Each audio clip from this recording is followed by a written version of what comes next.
Hello, everyone, and welcome to the new moon in Scorpio, new reflection, secret code name readings. I am Nicole Myths, and this is my channel.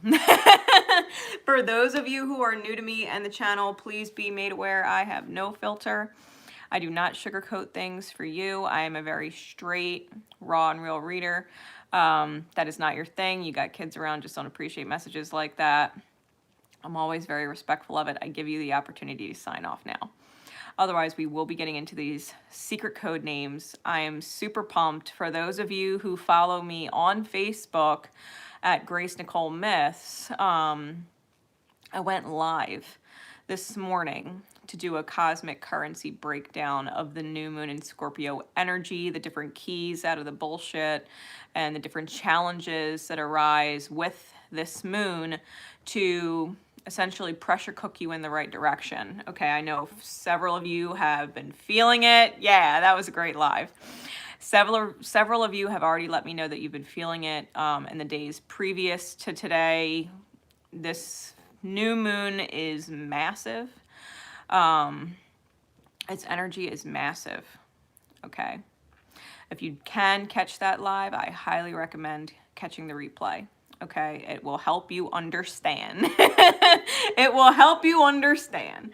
All right, we are going to be getting into these secret code names, though. The code names are Jekyll Hyde, White Wolf, Seclusive, Raven, Evelyn, Sound Off, Swan Spirit, Casper, Pixie Shine, Waterfall, Icicles, and Only One.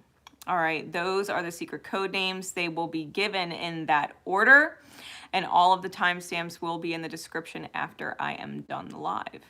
All right, if you would like a secret code name for the next moon event, which will be the full moon on, I believe, November 19th. All right. If you would like a secret code name for that event, make sure that you go to my Etsy shop. It will be in the description. And favorite the shop, favorite the actual secret code names reading item so that you know and get notice on when the current moon event is no longer in sold out mode. It will refresh and there will be 12 available slots for the full moon coming up on the 19th. Once you book a secret code name via Etsy, right? Once you book it via Etsy, Etsy will always prompt me to ship you something. If you get an email saying that your secret code name reading has shipped or your order has shipped, your secret code name is in that email. Okay, I attach your secret code name to the your order has shipped email so that you have it.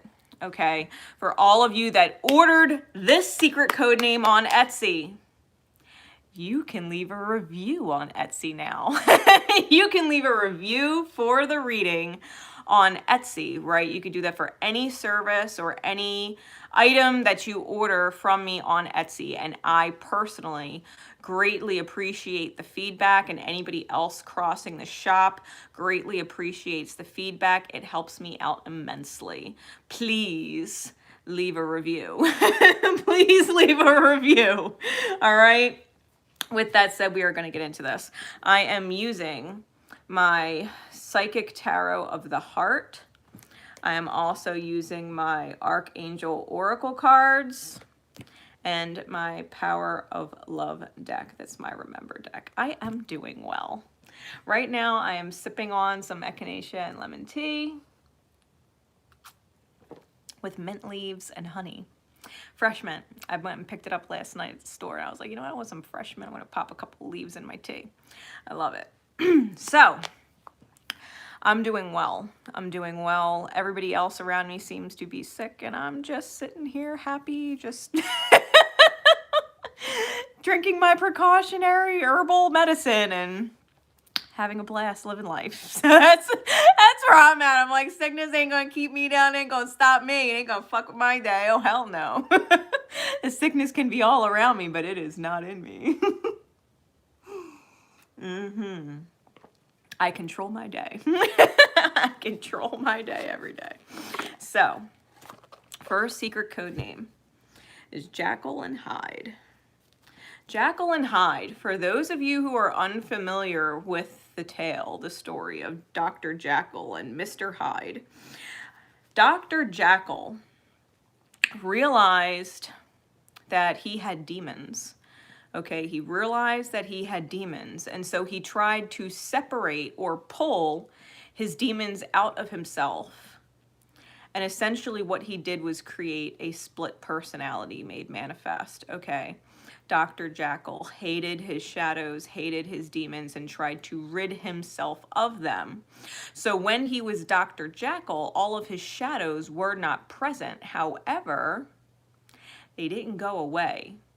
They just came out as Mr. Hyde, and all of the light or good in Dr. Jekyll could not be seen when his shadows were in play, okay?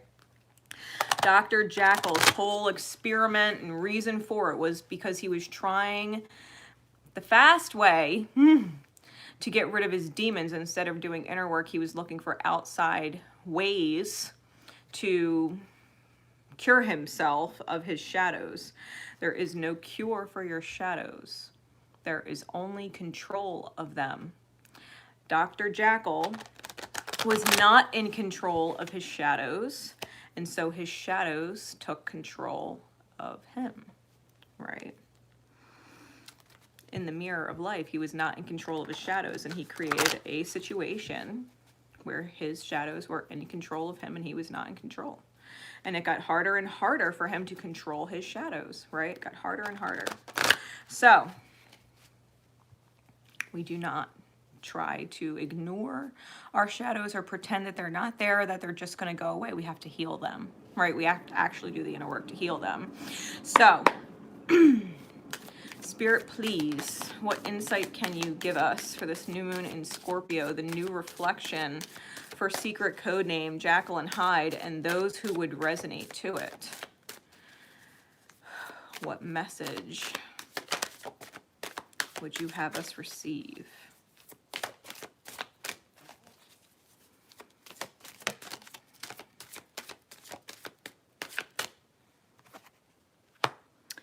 Third eye chakra. And I instantly heard, what you fear appears. What you fear appears.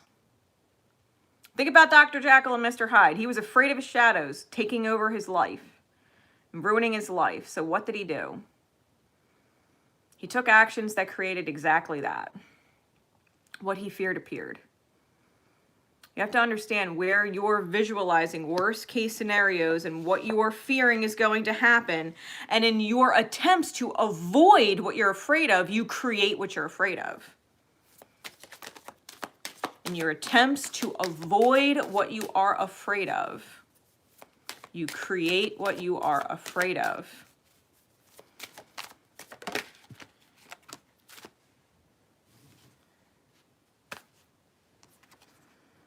Three of Swords in reverse. Okay, it flew out in the reverse. This is the sadness and isolation card. In the reverse, this is diving for light. You've got to find it deep within yourself. Because right now, this is kind of where you're at. This is kind of where you're at. In the upright, this card is almost like putting on the happy face when underneath you feel like, when you feel defeated. In this face, it's about knowing and accepting that this is where you're at. And the only way to rise above is to go below within the self. There are 7 points of direction. North, south, east, and west. Above, below, and within. If you want to rise above, you've got to go below within the self. See what is going on in your subconscious. In your subconscious, what is the subconscious? The subconscious is the thoughts that we have that we do not speak out loud. because this is the conscious creation. Things that we communicate, things that we do, things that we witness, this is all conscious creation. Subconscious is what goes on below the surface inside the mind that is not consciously expressed. Whether it's via words or actions or creation, it's not expressed. It's subconscious. It hasn't reached the conscious world yet. You have to figure out what's going on in your subconscious. What are you thinking about? What are you saying to yourself in here that you're not expressing out there? There's where the energy is. That's what's being created. That's what's being created. It's the things you're not talking about. Maybe you're not talking about your fears. If you're not talking about them, but they're swimming around subconsciously. Our subconscious manifests like 90+% of our actual reality. Think about that. It's the energy going on within the self that manifests the majority of the things that we experience. Because the other 10% is acting on what's going on in here that we're not telling anybody. I'm afraid they're going to have this reaction, or afraid they're going to have that reaction, or I'm afraid of what they're going to do if. So I'm going to do this and I'm going to do that. But you're acting from a place of fear. There's fear spinning around in there. You're afraid of seeing this negative reality. So you're doing all these things and taking all these actions based off a false or negative or low vibratory thought pattern subconsciously. You got to go within yourself and say, why am I trying to avoid things that are painful by doing things that are distracting me from what I really do feel like doing? You got to ask yourself, what are you choosing? We've got the Moon card, 18, Confront on the bottom. And Simply Love, the 6 of Cups on the bottom. On the top.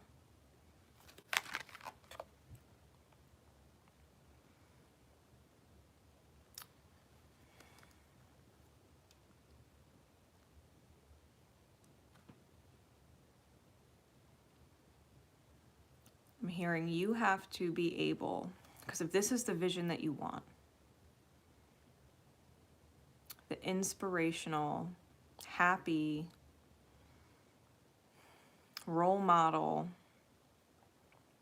type masculine figure for your children,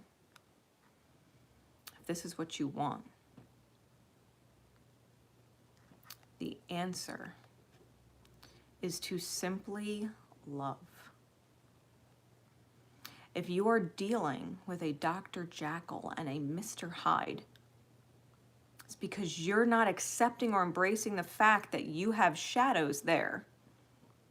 You're acting in a way that is avoidant of your own shadows. Martyring yourself, acting in a way as if your shadows don't exist, when they're swimming around inside your head.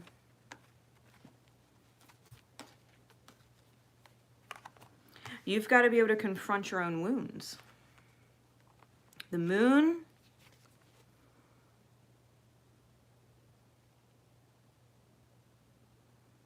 is the same masculine figure who needs to embrace his own inner child.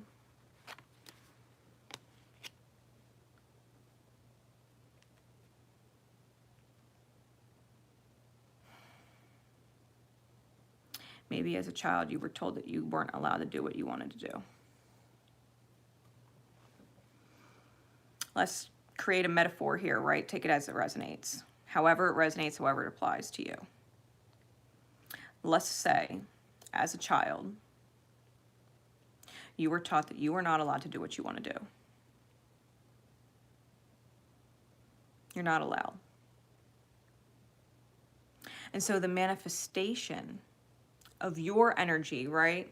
If you're a divine feminine, the manifestation of that shadow swimming around in your subconscious God, I can never do what I want to do because this person's going to react this way, or that person, or they'll react that way. And I'll be dealing with this or dealing with that. I can't do what I want to do because I have to do these things instead. What you're receiving with that subconscious wound, right, from the moon, is receiving a reality where you can't do what you want to do. Your masculine energy, right, that's the feminine receiving. If you're a masculine energy, you might be manifesting that pain body is doing whatever the fuck you want to do and saying whatever the fuck you want to say to the detriment of other people, to the pain of other people. And that goes both ways with whoever you're dealing with. Who are you trying to please to a detriment that you can't do what you want to do? And who are you behaving in that way of, I don't give a fuck, I'm going to do whatever the fuck I want, to the detriment of everybody else around you? It's applying both people both ways, right? This is a mirror. If this is what you want, then you have to simply choose to love. It's like knowing you're meant to be with this person for the rest of your life in your heart and soul. This is your person. And yet every day you battle with, why haven't I just fucking left them yet? Why haven't I just fucking left them yet? I should just fucking leave them. I fucking hate this. I hate this life. Well, that's two very conflicting energies, is it not? Dr. Jekyll and Mr. Hyde are two very conflicting energies, are they not? You got to pick one. Are you in or are you out? Because if you're thinking about, I hate this fucking reality, I can't stand this person, you're creating a reality where you can't fucking stand this person. You hate your reality.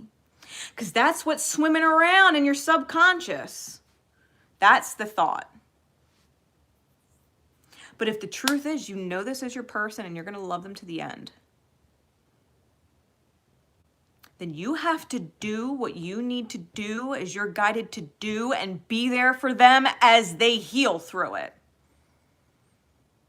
It's not about being avoidant and trying not to create certain scenarios. It's like, listen, I'm going to love this person to the end of time. They're obviously healing through some stuff.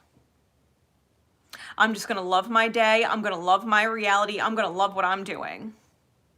Because it's going to trigger some kind of healing spin in them that's going to push them to do the same, to grow up or back off. They're either going to grow with me or they're going to grow out of my experience and back to me later. And I got to let it be whatever it's going to be. But I can't hate my day and I can't hate my reality. And I can't hate the fact that I love this person either. I got to love the process. I got to love the healing and the choices that I can make. Because I can do what I want to do. I can enjoy my day. Maybe you grew up with parents who hated their fucking day, hated their reality, hated their marriage, hated whatever. And you're receiving and creating the same scenarios because of the subconscious psychological things going on under there that you're not talking about. Thoughts that spin that are never expressed. That's our subconscious. It manifests the bulk of our experience. If not all of it. Because all of our actions and choices come from what we think under there. What we think, what we perceive. Who's to blame? No one's to blame. You are for your reality. Just like they are to blame for their reality. It's not your fault. It's not your fault. Their shit day is not your fault. It's not your problem. It's not your job to fix it. Your job is to make the most of your day. And if you can be unperturbed by their mood, and you can cook dinner as they're stomping around, you can smile and you can put your earbud in, you can listen to your music and just be like, okay, is there anything I can do to help you? No? All right, well, I'm going to do this then. All right, well, you know, you told me I can't help you. I'm sorry. I mean, if helping you is listening to you upset, well, then I'll listen to you upset. But I still need to do what I'm doing. So if you don't mind, I'm going to do this while I listen. Don't expect me to answer, though. There's nothing I could say, so I don't mind listening, but I'm not going to tell you anything. It's going to be a one-way conversation so that you can vent. And it's not going to affect my day. Trust me, I know it's a you problem. It's not a me problem. I'm going to do what I want to do. What will feel good for me to accomplish. I'm not going to allow myself to be distracted. You can carry on and do whatever you're doing. I love you. I'm making dinner to support you, to comfort you and know that someone's here loving you, despite your bad day, despite all the time that you pour into other people and don't get the result that you want. I'm here. At least I'm making sure your dinner's made, that it's hot. I care. I know you had a hard day. I felt like cooking. So I'm just going to do that. I enjoy it when you're enjoying a good meal. I know when you had a rough day, at least I can cook dinner. That makes me feel good. That's what I'm going to do. That's the best way I can support you. I can listen, but I have to run to the store in an hour, so I'll listen up until then. Don't mind me as I'm getting ready and moving around and walking around the house or answering my phone or checking things. Like, I'm listening, but I still have to do what I need to do, and in 1 hour I'm going to walk out the door, and I'll come back later. Because I still need to do what I need to do. And your problems aren't my priority. Loving you is. Loving you is my priority, which is why I'm running to the store. That's why I'm picking up XYZ. Makes our life here easier. I know the world is crazy out there. But when you come home, like, the world is put together here, I keep it together. That's the best way I can love you. The answer is to simply love. It's not to fight with. Love. Do what needs to get done to love. Pay attention. Pay attention to what's going on under there.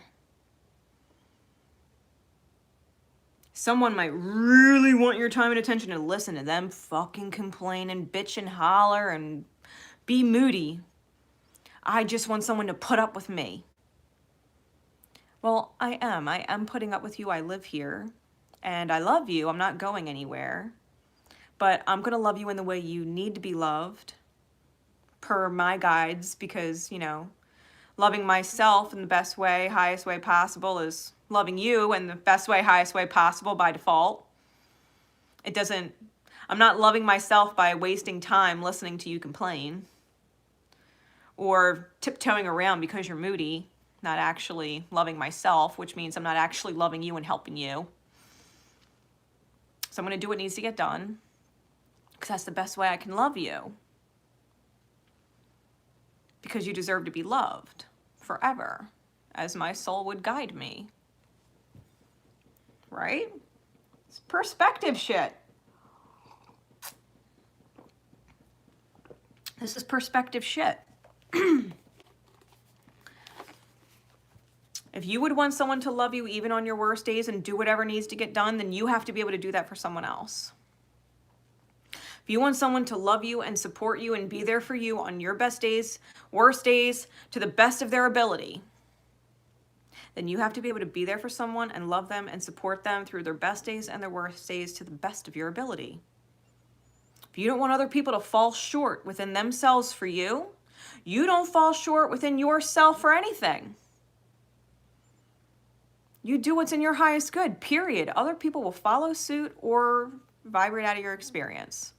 They'll come back later when they're aligned, if they're meant to be in your life. You got to trust the process and understand the mirror. Understand the mirror. If someone is inconsistent with you, it's because you're inconsistent here. If it's manifesting as inconsistency in your outer experience and you're getting frustrated, it's because you're inconsistent here and it's frustrating. You've got to pick. You're being inconsistent. Do you love them forever or can you not fucking stand them? Decide which one it is. You can't go back and forth between both or you're going to be dealing with a reality where it is back and fucking forth, hot and cold, up and down. You've got to pick. Are you loving them forever or are you out? Which one? Which one? Pick one. Stick to it. Be consistent. Either way, doors will open. To each other, back to each other, or apart, and in a completely better case scenario. Wherever you're meant to end up and whatever you are meant to learn, you will. What angel's coming through for you with what message? This is secret code name Jekyll Hyde.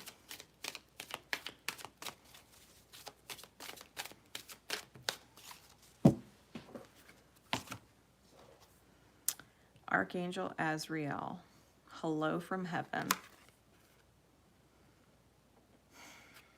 Archangel Azrael is the archangel of death, transformation, transition, and comfort in times of change.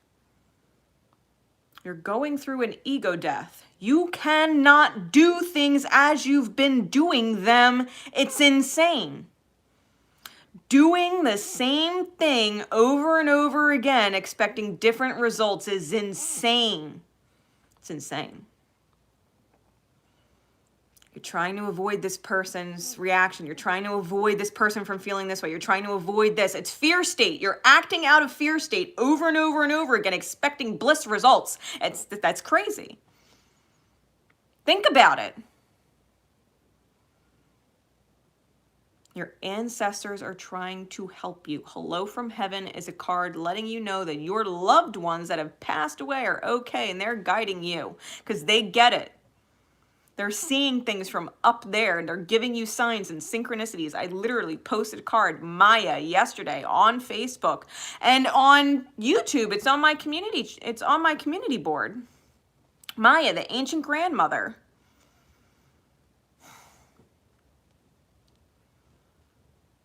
Grandma is looking out for you, dead or alive. Her energy's here. Your great-grandmother, still present. I'm going to tell you something. As far as that reading went, if you can't be dead honest about your reality with your grandmother, you're out of alignment. You're out of alignment. If you couldn't tell your grandmother what is going on, including your mistakes or missteps in the reality that got you to where you are misaligned. If you cannot be 100% honest with your grandma, if she were in front of you right now, would you be able to tell her? And if you could, what advice would she give you? Would she sit there and say, you're better than this? You're better than this angry person. You're better than this Jekyll and Hyde person. Are you in or are you out? Are you in or are you out? Your grandmother would ask you, do you want to work it out or do you want to leave? What do you want? Your grandma ain't going to sit there and listen to you bitch and feel helpless that she can't help you. She's going to give you the best advice she can.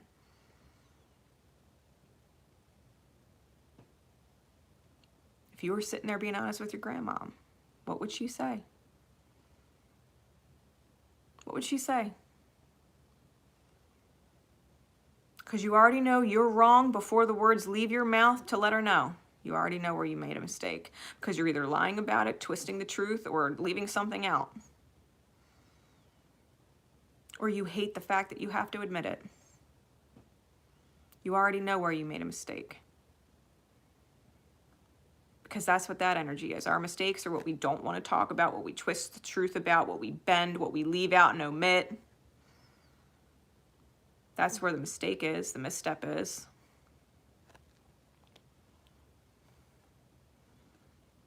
So if you know what it is, how do you fix it? What guidance would she give you if you actually told her? Would she tell you to apologize?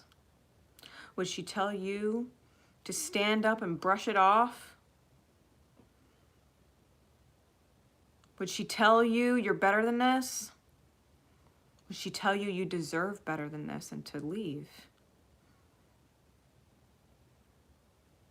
Would she tell you not to worry about that or worry about this loss or that loss? It's not worth it? What would she say? Because that advice is going to help you transition into comfort through the death of your ego. What your ego is trying to control in the reality. Our ego controls, it tries to control things with fear-based choices. Our ego thinks it's strong enough to change people. Well, I can avoid this worst case scenario. I can avoid this nightmare. I can avoid this terrible visualization if I do this, only to create it. The egoic mind don't know what the fuck it's doing and don't know what the fuck it's talking about. The heart understands what the mind is fucking up because it hurts. It hurts. What do you need to remember? What do you need to remember?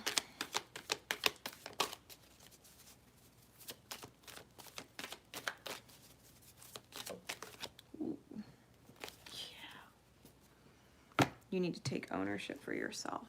I shit you not. You acknowledge your misdeeds and accomplishments alike and learn to love them all as lessons. Misdeeds, mistakes, missteps, same thing. You need to own your strengths, and you need to own your flaws, your faults, your wounds. You need to own what you've created, your reality, your world. You've got to own it. You made it what it is for as long as it's been. Every choice you make manifests that reality every fucking day until you choose different. You've got to own the fact that you're where you're at, dealing with whatever you're dealing with in life. Because you chose it. You continue to choose it.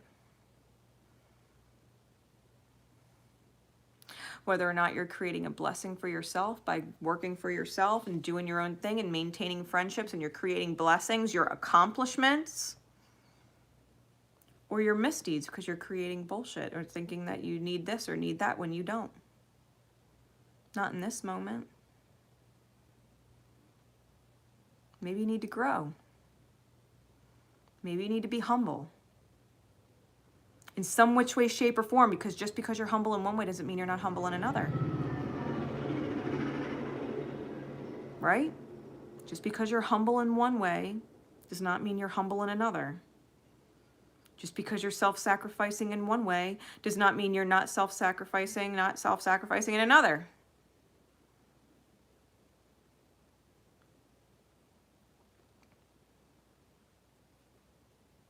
You've got to own your shit.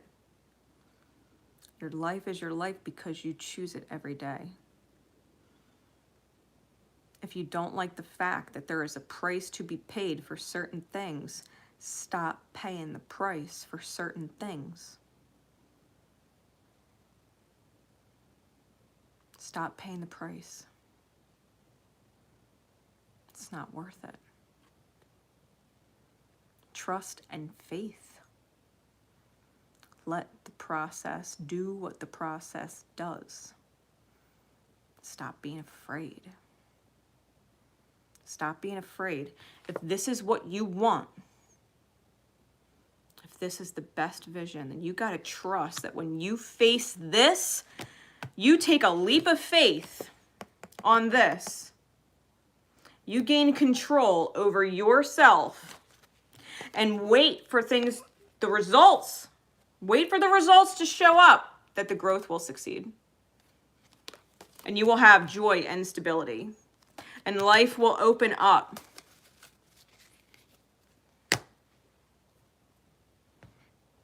If you want this, you've got to create it. And if someone ain't on board with how you choose to simply love and nurture your day, and they push you out or make it absolutely unbearable or give you no other option but to go, good. Because you were stunting yourself there and weren't getting the clue. Whatever it is for you. Whatever it is for you.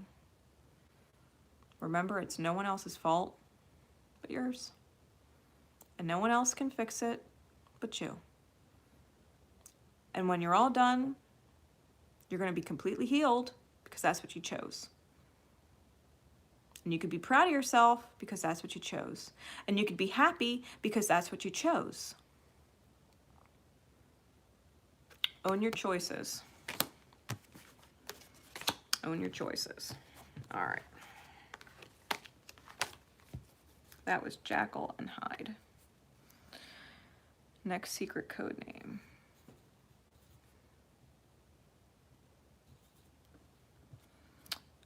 White Wolf. Secret code name, White Wolf. For those of you who have not heard the myth of the two wolves, I believe it's a Native American story.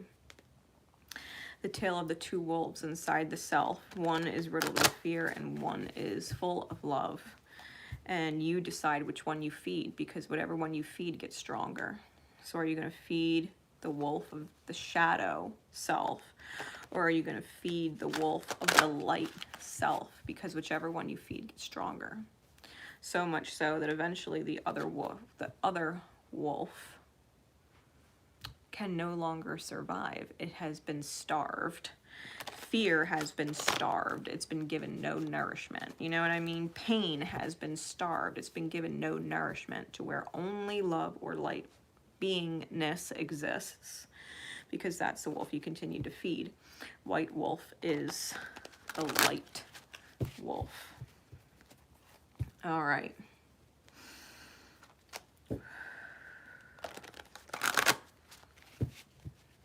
White is a color of divine energy, compassion, purity, and innocence. Wolf is a symbol of loyalty, knowing when to accept help, how to contribute to the greater good of others, and when you are strong enough to go at it alone. So here we go. Spirit, what is the new reflection with this new moon in Scorpio for secret code name White Wolf, and those who would resonate to it, that they would be drawn to this message?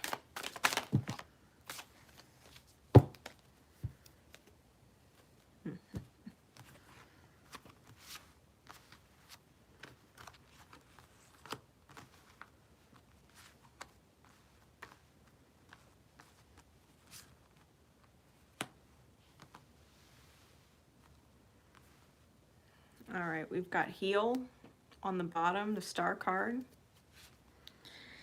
with the 5 of Wands on top. The challenging times. This is strife within the self, being at war within the self. All right. We've got quite a few cards here. We've got the Ace of Swords, the Release card, which is Death. It's card number 13. The 7 of Cups as daydreams and decisions. Moving on, the 8 of Cups, the Devil or the Master card, the 7 of Coins, awaiting results, and the 3 of Coins, reach out. All right.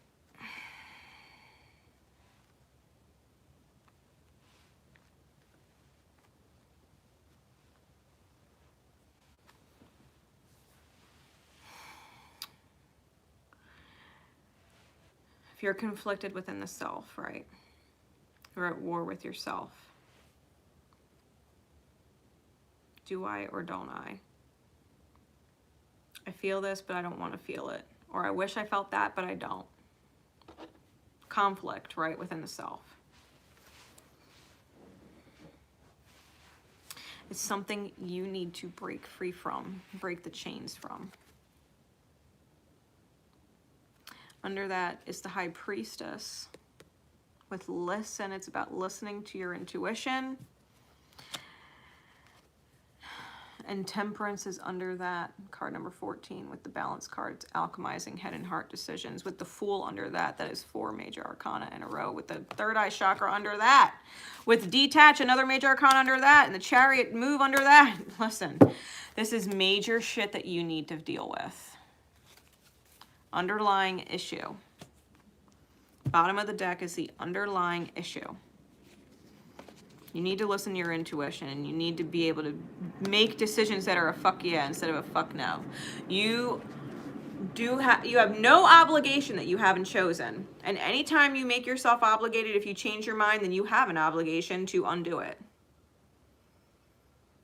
It doesn't matter what other people expect of you or how they judge you. This is major energy with this new moon in Scorpio. It was a big part of the live this morning. Big part.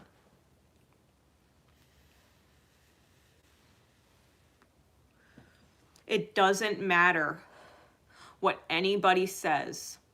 It doesn't matter how anybody reacts or what they do. It doesn't matter what expectations they had of you, how they judge you after.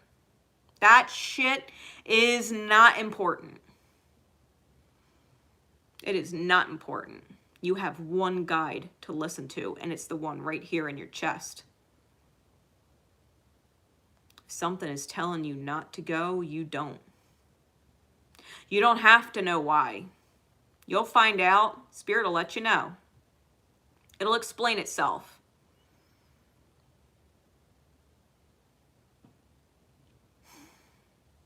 You gotta love you enough to listen to your gut. If something is telling you not to say anything, but everything in you is itching to say it, it's because someone else's shadow is trying to prove itself right, yours included. You've got to be able to be stronger than that and say, no, something is telling me not to. I'm not saying it. Those shadows can fuck off. They're wrong. I'm going to manifest my best reality, my daydream. It's my decision. I'm not confused on what I want to see in my reality, which means I have to listen to my gut. It's the only way to get there. I got to listen to my intuition. It's the only way to get there. If I want this beautiful daydream and that's the decision I've made, that this is what I want, then I've got to trust my gut. I've got to trust my intuition that knows like it knows, even if it doesn't know how it knows.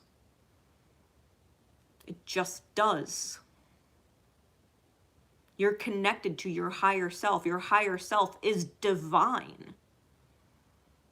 It's everywhere. It knows everything. It sees everything. It understands everything. It's created every possible scenario for you to reach your highest good path, and it's giving you the shortest one. Hey, I've checked out every million to the exponent possibility.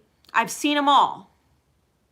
You could take 1,000,000 to the nth power pathways. But I'm telling you, I know the fastest one because I've seen them all. I know them all. Trust me. Trust me. You want this beautiful daydream, this beautiful vision you have in your mind. You want it. I know the fastest way there. You got to trust me. There's 1,000,000 different paths, but I know the fastest one. And I don't have the time to explain it to you. Your lifetime span is limited. I need you to trust me. I need you to trust me. Because by the time Spirit explained it all, the lifetime would be over. You wouldn't actually get to live it, walk it, end up at the destination you pictured here. Spirit said, I need you to trust me. I don't have the time to explain it. Your lifespan is limited, human. Trust me.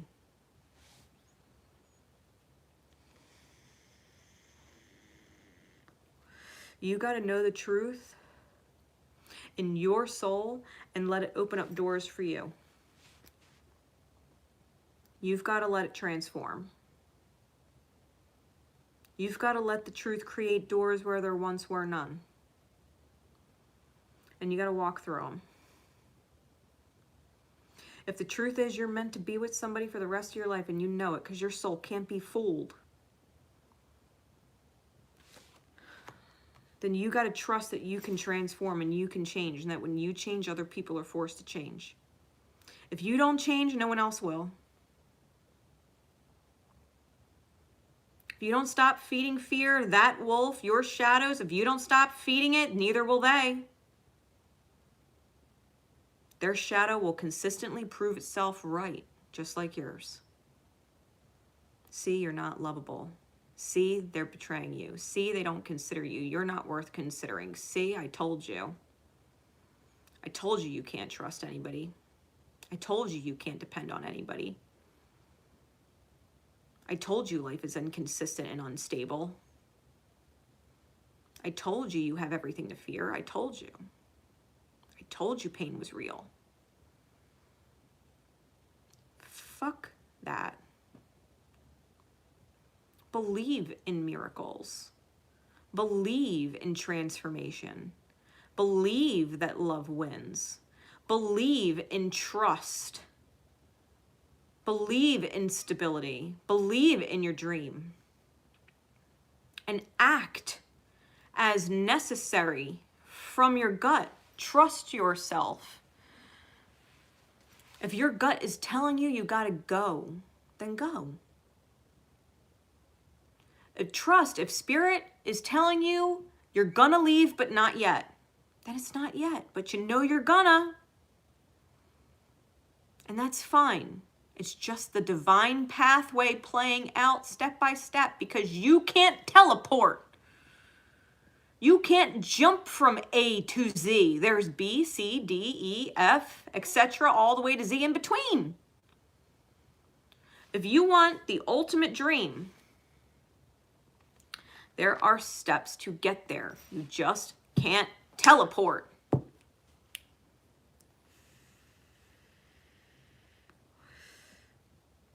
You've got to shed the layers of yourself that are weighing you down and keeping you from shining. You've got to remember the dream that you hold in your heart and in your mind's eye, the best one, and move forward. And move forward. The waves will wash away the footprints so that you can't go back to your old fear-feeding self. You can't go back to that person. That version of yourself. It's not serving you. You have to face where you keep your own heart locked up in a cage and don't set it free, because you might get hurt. Loving someone and loving someone and loving someone despite themselves, taking it personal, you've got to let that go. Well, I love them and I love them and I love them and I consider them and this and this and that. And they hurt me. They don't consider me back. So I'm not going to do everything I could to love them, because, you know, if I continue to do it, they're going to hurt me. They're going to use me. They're going to leave me. They're going to let me down. You got to let that shit go. That version of yourself that holds back. You got to learn to love yourself and the truth you know in here most. You got to trust. For all the million paths, there's a fastest one, but none of them are wrong. None of them are wrong.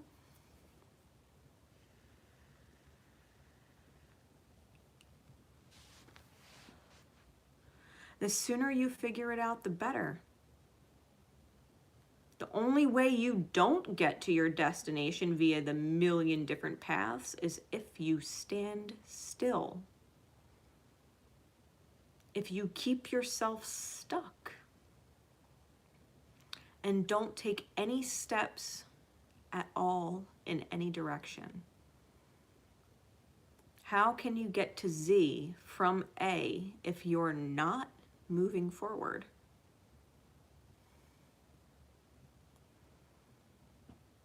This is not about someone else discovering the beauty of life. It's about you discovering the beauty of life. It's not about them seeing the beauty in themselves the way you see it. It's about you seeing the beauty in yourself the way Spirit sees it. Ain't that a mirror? You got to go find yourself. The self, the version of you that you love.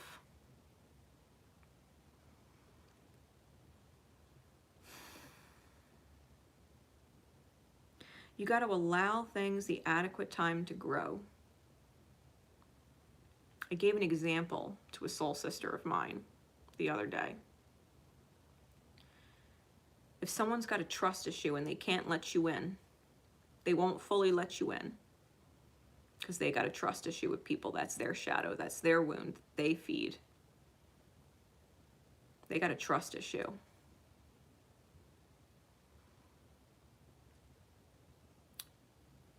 You need to be able to give them time because trust is developed over time.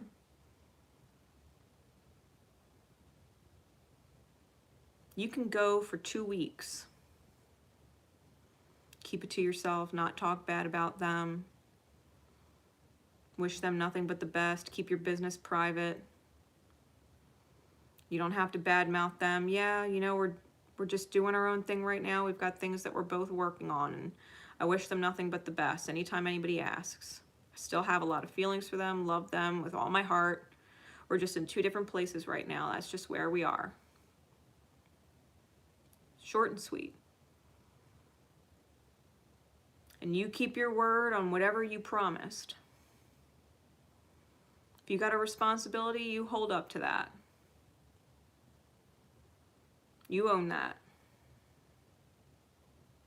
Just because you're living with someone and you can't live with them anymore, but it's your job and your responsibility to pay X, Y, or Z bill, doesn't mean you stop paying that bill. That person's life revolves around the fact that you help them living there. And if you promise that that's what you would do for the duration of your time living with them, then you do that.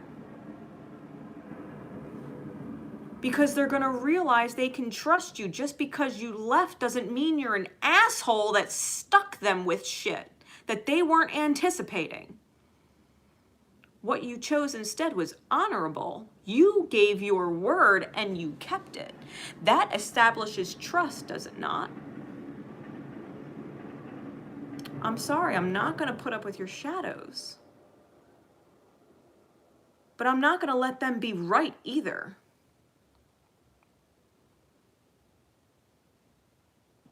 There's choices to be made.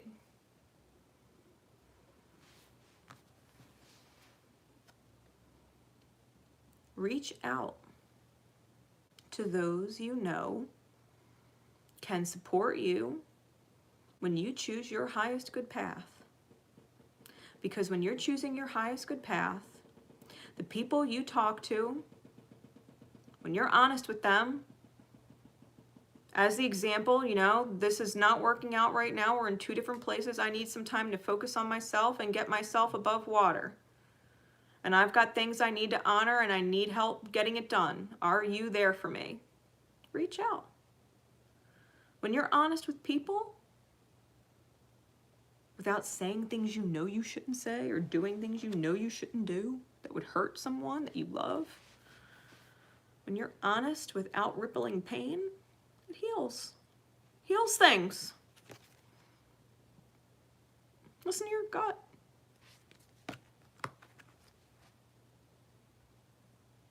Listen to your gut. You got people that'll help you.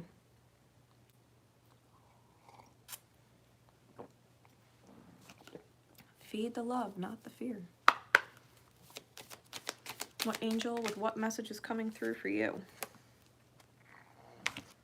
Archangel Michael and Archangel Raziel, you are safe. You have nothing to worry about. Take back your power. Don't be afraid. Archangel Michael will protect you and everyone you love from themselves and from yourself. He will protect you from yourself, and he will protect them from themselves. Take back your power. Archangel Michael is the archangel of divine protection. Archangel Raziel is the archangel of divine magic from the spirit within the self, the part of you that is divine, that can make miracles. You are the creator of miracles. Don't doubt yourself. Don't doubt your intuition and your gut and your sacred knowing. Archangel Michael, I am protecting you against lower energies and guarding you, your loved ones, and your home.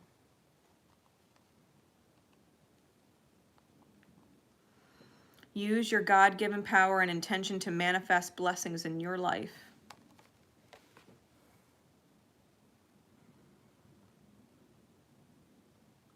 You got this. You are safe. Your highest good choices are divinely protected.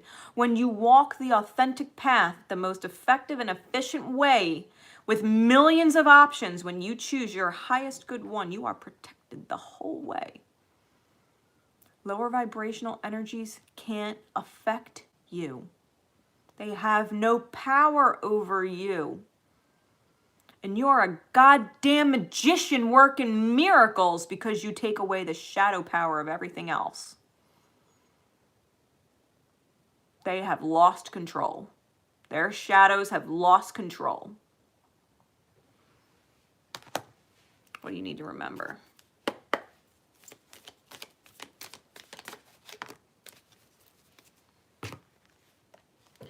Compassion. Remember, you demonstrate the language of the heart by actively sharing and living love. You can have compassion for others when you have compassion for yourself.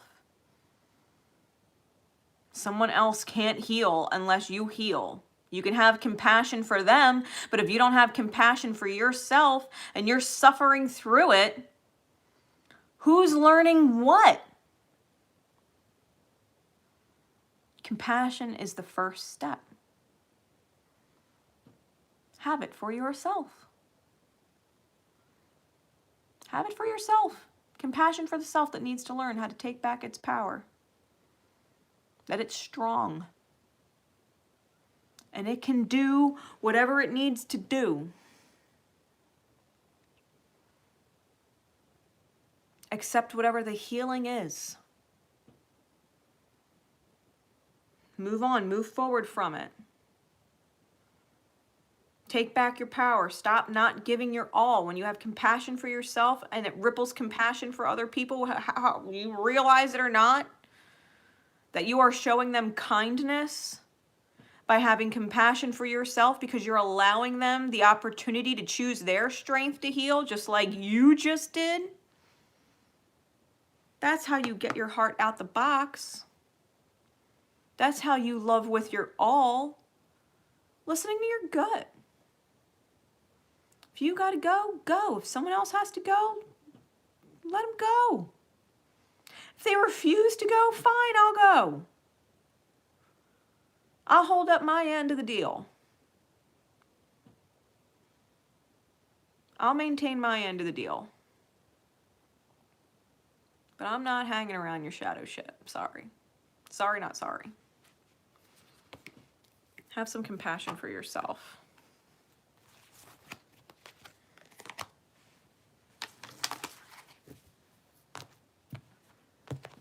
Have some compassion for yourself. Reach out to who you know you need to reach out to. Or to be fair, take a time and moment to meditate if you don't know who, or even if you think you know who. Ask Spirit, be like, who am I meant to reach out to? Who is that person that will help me when I'm honest with them?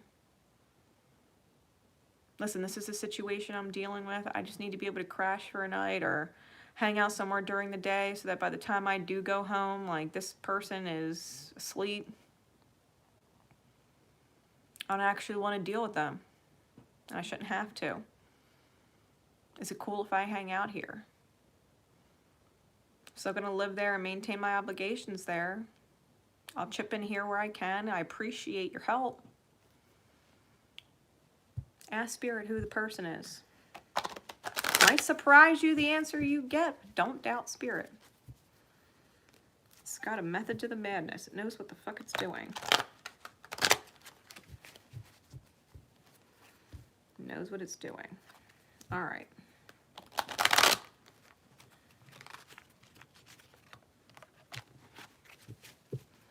Secret code name. Seclusive.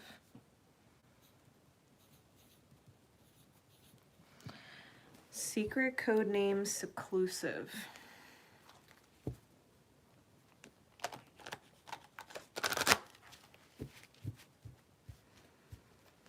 If you think about seclusion, being secluded is to isolate the self, and it's usually chosen. We choose to be seclusive. But I feel like this new reflection will be helping you understand why you end up feeling alone, as well as how to embrace time when you are alone, in not feeling alone, right? When I say feeling alone, it doesn't mean there's not people around, okay? Feeling alone is an internal thing. We're never alone. That's an illusion. That feeling alone it's truly an illusion. So Spirit, what is it? What insight can you give us for secret code name Seclusive?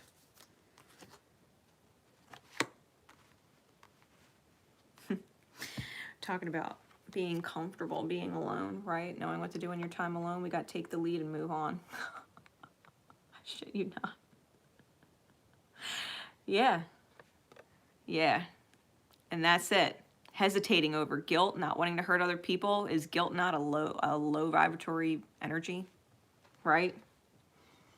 Take the lead, move on. It doesn't matter what anybody thinks. It doesn't matter what they got to do to fix their predicament. They got themselves in their predicament. They got themselves in it. They can get themselves out. They got themselves in it. Their choices, their behavior, their actions, their character. They chose it. They could keep choosing it if they want to live inside that hole. Or they could choose better. We got take the lead and moving on. 3 of Wands and 8 of Cups.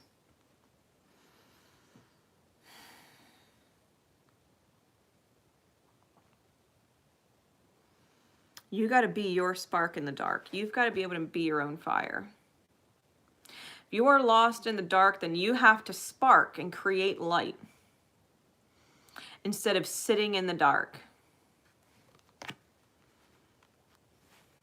You got to turn the light on.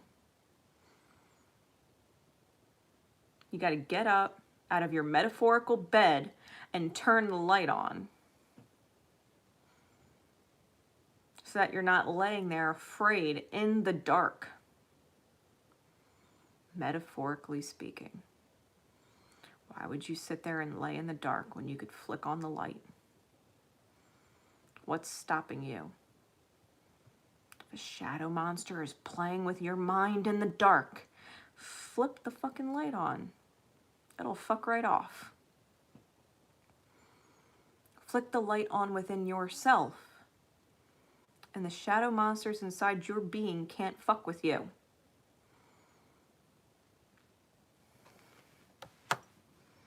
It's your choice. We've got the 6 of Coins on the bottom, giving and receiving, and the heart chakra on top.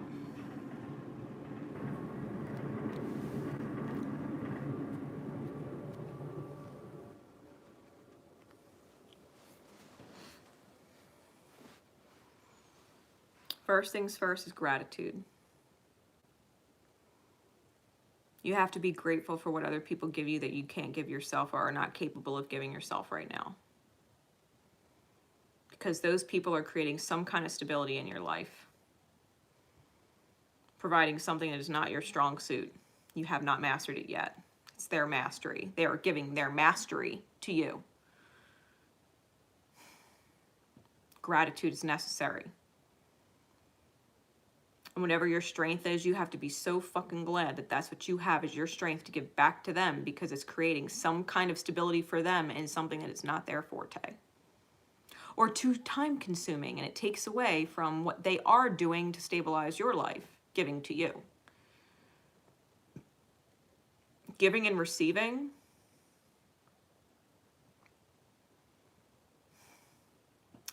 I literally just heard demandingness has to go away. Being demanding. Whether that's you being demanding or someone else being demanding of you. If someone is demanding things of you that are not your strong suit, or it would be a detriment to you, or it would create too much loss in your strengths, that you would be putting all of your energy and effort into your weakest parts of self to create the best parts of life. Like, that's not how it works. We all have strengths and we all have weaknesses. We all have our strong suit, that's our forte, and then we have the shit that we are not so keen at. It is not our natural state. Some people are awesome leaders. Other people are awesome at following directions. Some people are awesome at getting up to work and going every day and making that hard-earned money and paying for life. Other people are great at keeping it clean, keeping it orderly, keeping it sane, so that it's worth living in. We all have strengths and things that are not our strong suit. If someone is asking you to be more like them,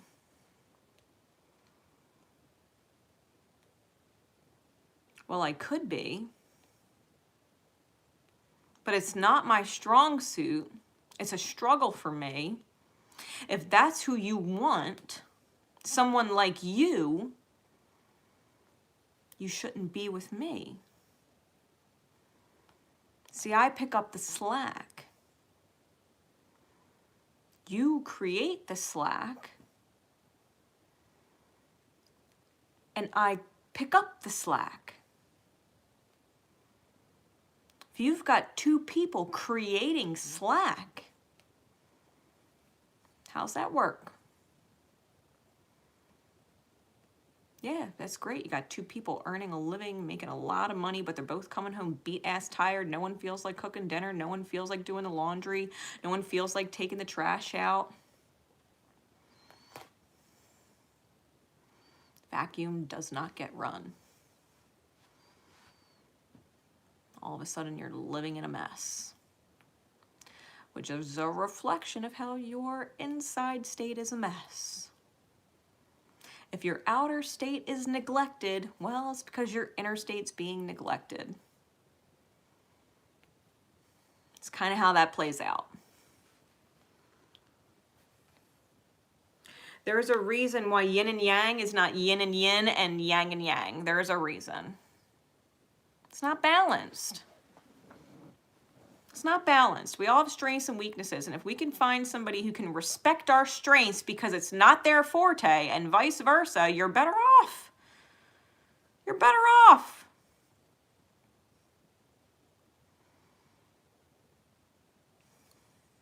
Be grateful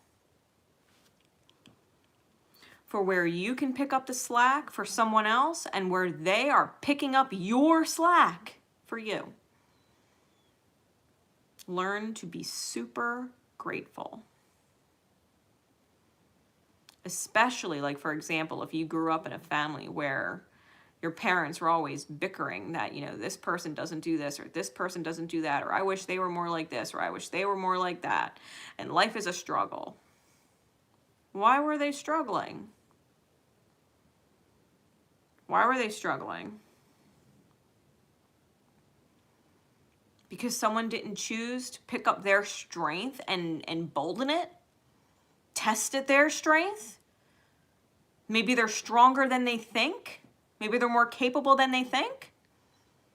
Because someone else wasn't giving their all or trying to put their slack off on them. So, you know, you started to slack off, seeing if they'll pick it up. It's not their strength to pick it up.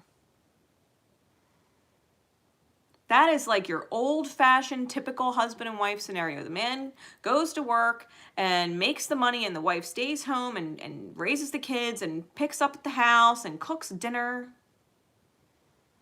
People say it's old-fashioned. But if there wasn't enough money coming in, what did a man do? He picked up a second job. If the house was falling behind, what did the woman do? She's got her kids to help. She's raising them and teaching them responsibility for themselves. If you make a mess, you clean it. I have dishes to do and dinner to cook, and you made a mess in here, you can clean it.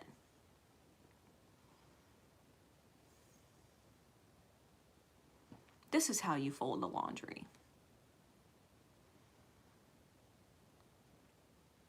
The man didn't look at the wife and say, hey, I know you're taking care of the kids and the house. I need you to pick up a job too, full time, because, you know, we're not making enough money.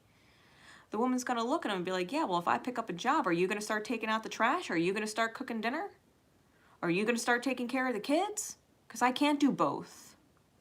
It's too much on me. That's unfair. It's not balanced. Doesn't matter how you do it. Because if you're in a home with two working people,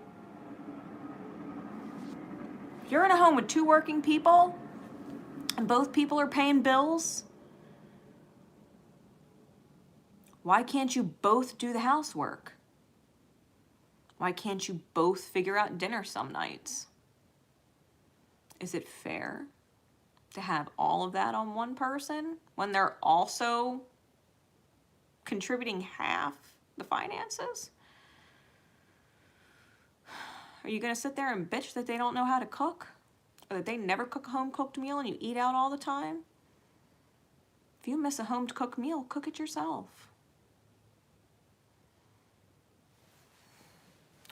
If you miss a home-cooked meal and they're a great cook and you wish they had more time to, go make more fucking money so that they can take less hours and be at home because you really miss them cooking. And you know if they had time, they would because they love it. You know what I mean? Fair is fair. Fair is fair. Balance is balance. 60-40 is not 50-50. 70-30 is not 50-50. 49-51 is not 50-50.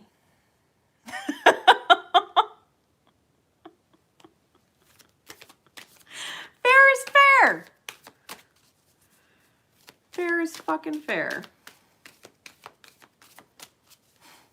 What message do the angels have for you?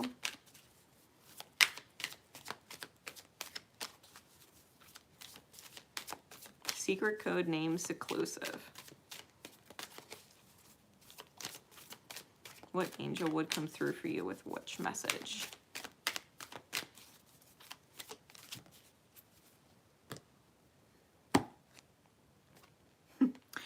Chakra clearing. Archangel Metatron. Hashtag purging. You gotta clear your blocks. You gotta clear your blocks.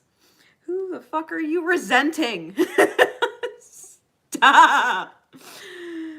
Archangel Metatron. Call upon me to clear and open your chakras using sacred geometric shapes. Metatron's cube is said to contain the shape of every natural shape in our world. Everything. I made a shirt about it. It's in my Etsy shop. Literally, I just posted it last night for the public. Metatron's cube. Rock that symbol. Call it into yourself. Print it out on a piece of paper. Stick it in your wallet. Stick it in your car. Sacred shapes. They're healing. Clear your chakras. They're your blocks. They're your blocks. If you look at somebody else and you can say, well, they have this block and they have that block.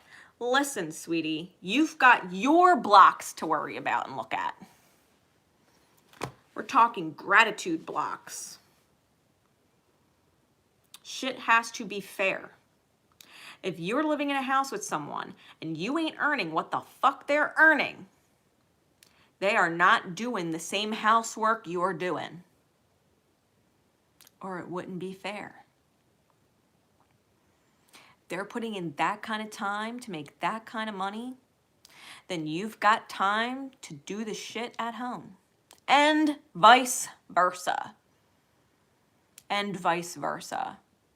If you're living with a fucking deadbeat and you're pulling in all the weight and all the finances and they expect you to do what a woman does and take care of the house too, I'm sorry, sweetheart.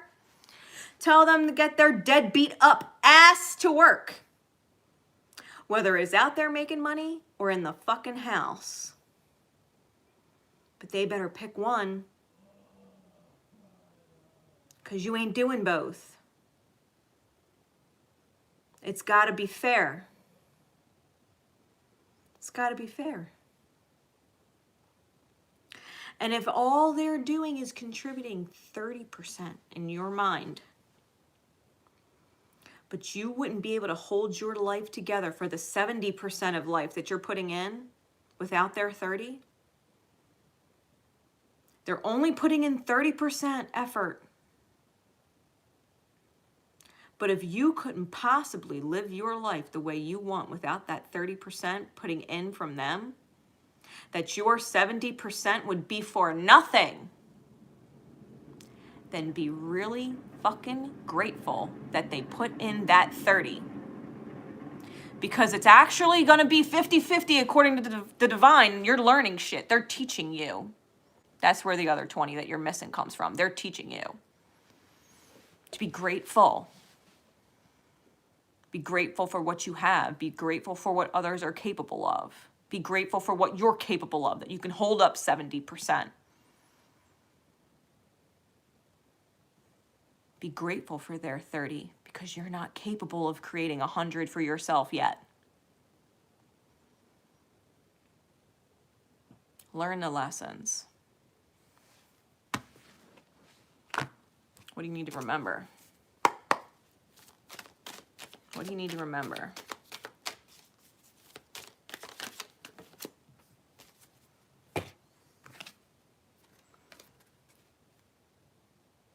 Satisfaction. Remember, you let the energy of love guide you to self-approval so that others no longer define who you are.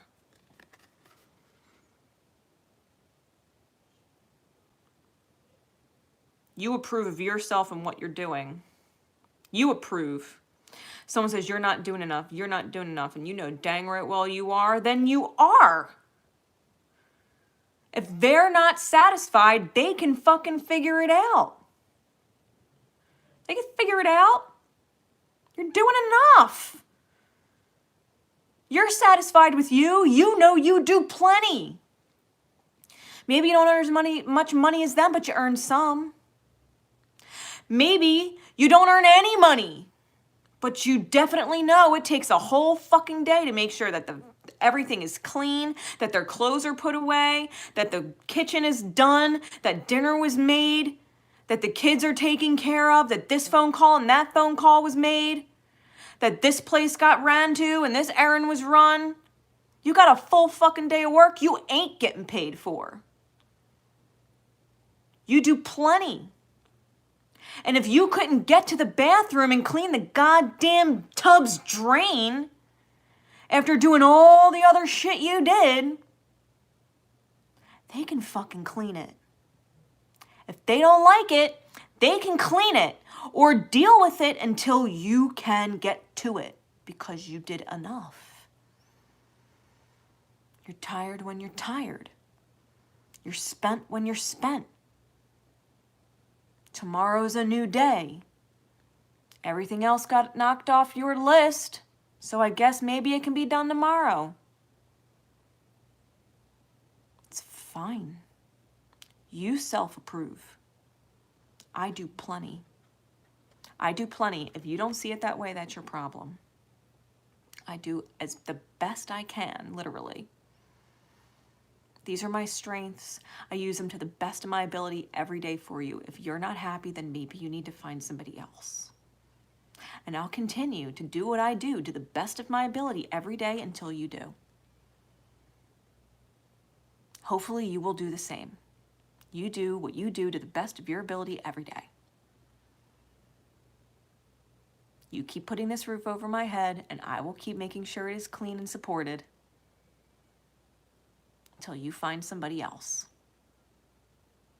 who does what I do better than me. Good luck in your search. I'll keep my eyes open too, don't worry.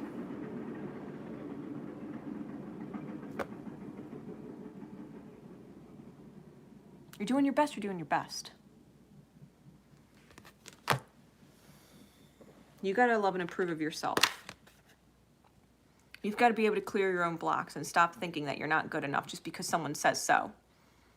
If someone is telling you that you're not good enough and you can do more, in the divine mirror of their bullshit, they are not doing enough and they can do more. They can do more. Maybe they could pick up a second job or get a raise or apply for a different position that makes more money and pay for a maid. You know, so that you can go out and actually get a job and make more money. Because you're not going to let the house fall apart just to make more money. You're not going to live in filth like a fucking animal. Let your home pile up with shit like a fucking hoarder who can't clean. You're not going to let your home fall into shambles. So if they want to pay for a maid to help you out, sure. Yeah, I can work. I don't have to worry about my house falling apart. Sure.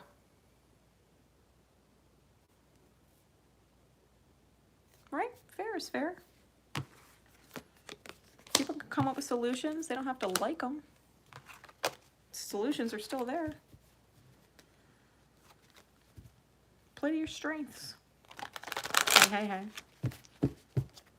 All right. Secret codename Raven. Secret codename Raven.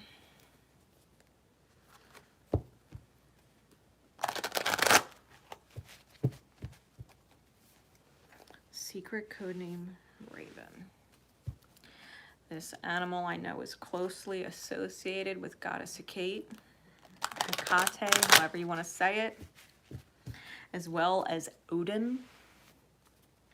And it is a symbol of our ancestors when we are at the crossroads.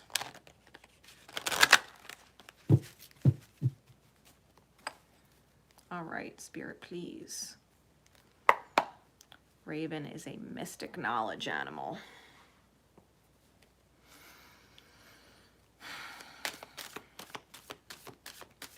What insight can you give us, please, for the new reflection? This new moon in Scorpio for secret codename Raven.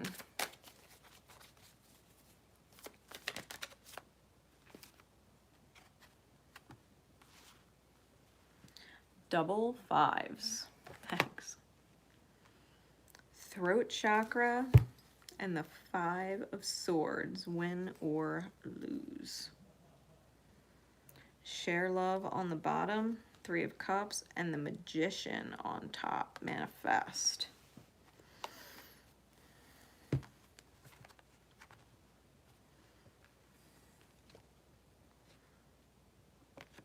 Share the love. Underneath of that is the Emperor. Take the lead. Well, lead card with another one underneath of that. New vitality and sacral chakra. You're the creator. You are the creator of momentum. You are the creator of the shift. You are the courage. You are the initiator. You are the divine masculine.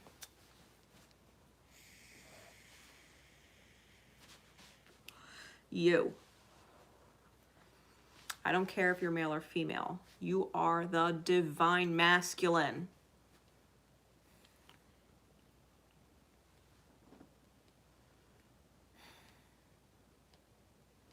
You have to learn how to mend the broken heart.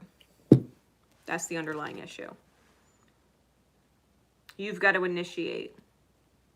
You've got to be able to be the bigger person and apologize first. You've got to be the bigger person and be able to forgive first. You got to be the bigger person and be able to understand where someone else is coming from, looking at life through their wounded eyes with their shadows. You're the healer. Healed people heal people. Yeah, you got to heal first.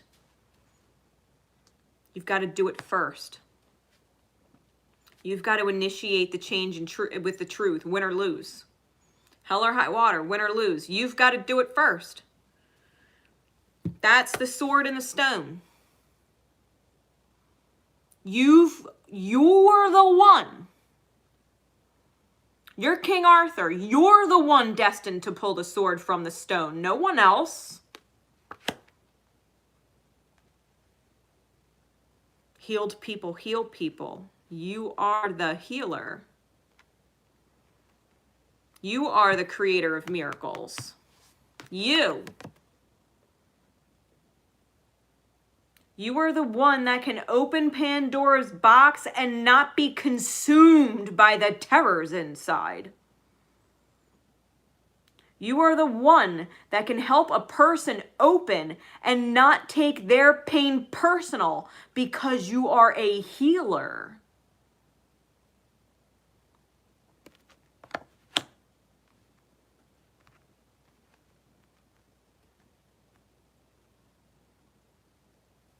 You're the masculine. Whoever you're dealing with is the feminine. They're receiving the healing. They're receiving the compassion. They're receiving the nurturance. Why? Because they don't feel they deserve it. They were taught they don't. They don't deserve to be considered. They don't deserve to be apologized to. Everything is their fault. They're the feminine.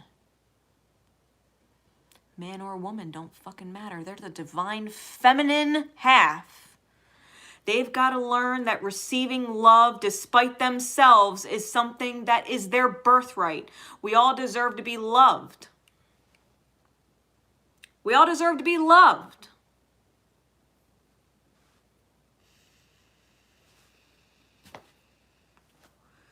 They don't think they're worthy. They think they're a terrible person. They're taught they're a terrible person, and so they do terrible things and then expect to be punished. That's their pattern. They think the only attention they deserve is negative. You are their teacher. You teach them that they are lovable and deserving of love. Because they do amazing things despite their faults.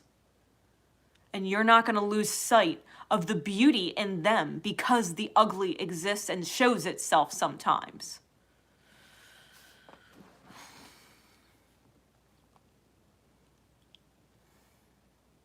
You've got to be the alchemist. You are the one that takes the lead and makes it gold. You are the catalyst.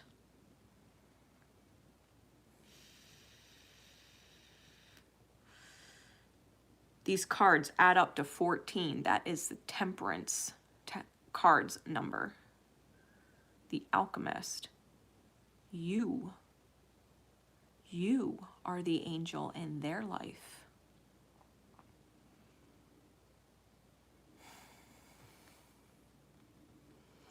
When you realize that you are the angel in theirs,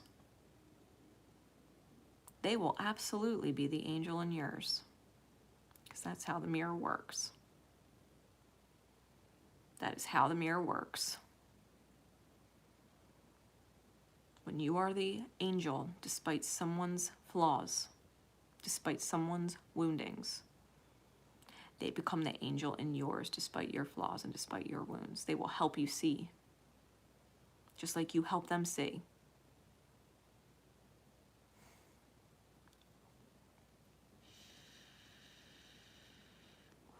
You are the mender of broken hearts. You can heal your own heart and let that divine light shine through it, that broken heart that you've had in life. You can let the divine purple light shine through that heart of yours as one and give it to someone. Your heart's not broken. It's whole for them. And that whole heart is what you're going to give them. Because that whole heart in that person is what you're going to get back. You are the masculine.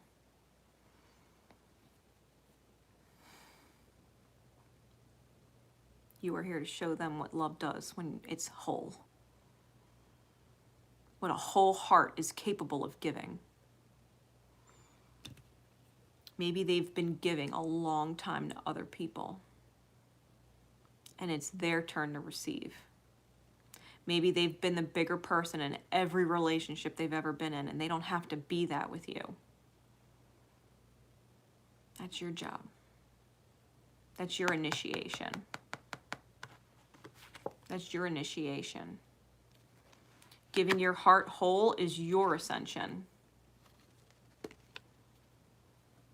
That's you taking the lead. You being able to give your whole heart is you taking the lead. That's the big shift. Win or lose, you're in. That's the truth. Through the good times and the bad, through sickness and in health. Beyond the parting of death. Your ability to love knows no bounds. It has no limits. You will love them the way they deserve to be loved, whether they recognize what they deserve or not. Fucking men. What message do the angels have for you? What message do the angels have for you? Raven also came up as a synchronicity in the grandmother message that I posted. It is in the community board here on YouTube and on Facebook.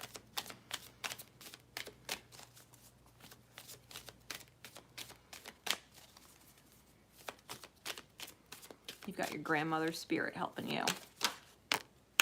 Yeah, courage, do it. Do, masculine, do. Even if you're a woman, do. You are their angel. Plain and clear as day. You've got it in you to give your whole self. Archangel Ariel is the archangel of divine strength. She is the lion's heart of God. The brave. Be courageous and stand up for what you believe. You believe this person deserves nothing but the best love in the world. You stand up for that and you do that. No matter what kind of day they're having. You be their angel. Remind them what they deserve. And remember, actions speak louder than words. Actions speak louder than words. If they're having a hard fucking day and they're not answering their phone and you've got a few bucks on you to pick up flowers and drop them off, to remind them that they deserve beautiful things to lighten up their room, then you do that. And you wish them the best day and remind them that you are there for them, even when they need space. Because you're not going to intrude, but you are going to drop off flowers.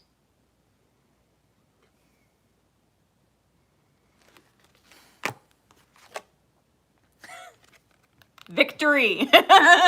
Archangel Sandalphon, victory. This is your prayers answered. Archangel Sandalphon takes your prayers, hears them, gives them to God, and God manifests. That is a victory. That is an answered prayer. It is in alignment with your soul song. Archangel Sandalphon, your prayers have been heard and answered. Have faith.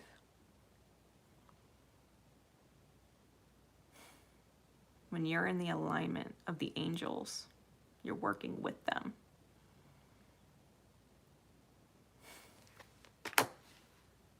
Victory.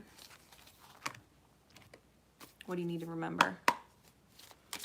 Secret code name Raven. What do you need to remember?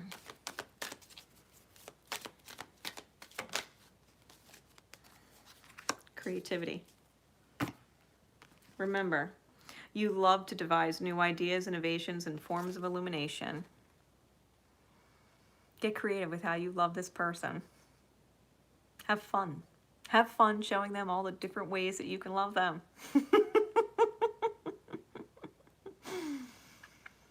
Have fun. Hey, I made myself this awesome breakfast. Do you want to come over and have some? Oh, I can't. I'm rushing. I'm doing this. I'm doing that. All right. Is it possible for me to drop you some off?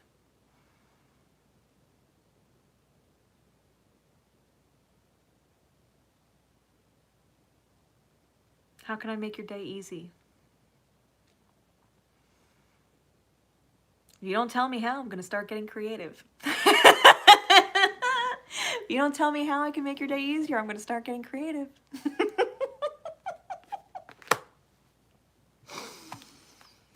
That's throat chakra energy right there. Creativity is the throat chakra. Everything we create is expressed through our mouth or our hands. Our hands are in alignment with our throat chakra. They're extensions of the throat chakra. Throat chakra is the creativity hub. Everything made manifest comes through the throat chakra. Everything.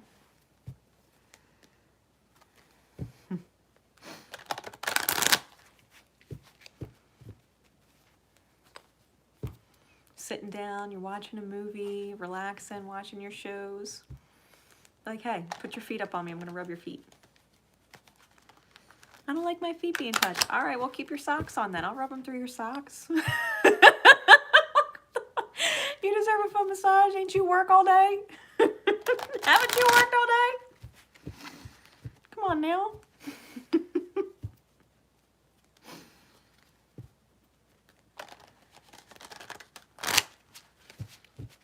Get creative with how you love this person.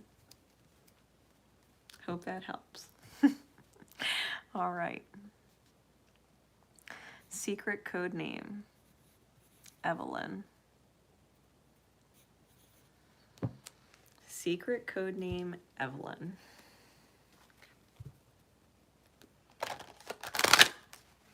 Here we go. Spirit, please.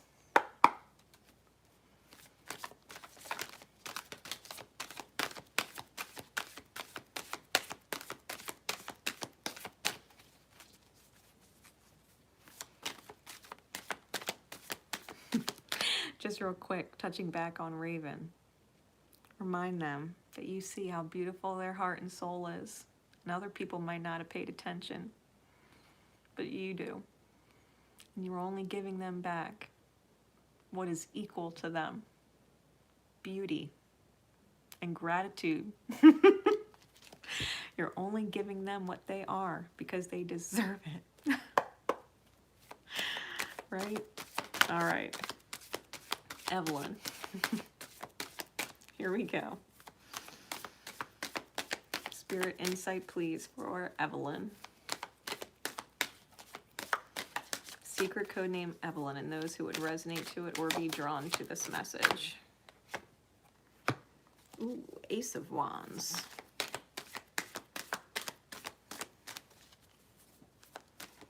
Ace of Wands.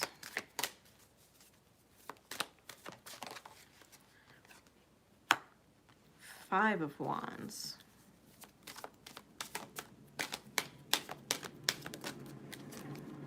And the Ace of Swords.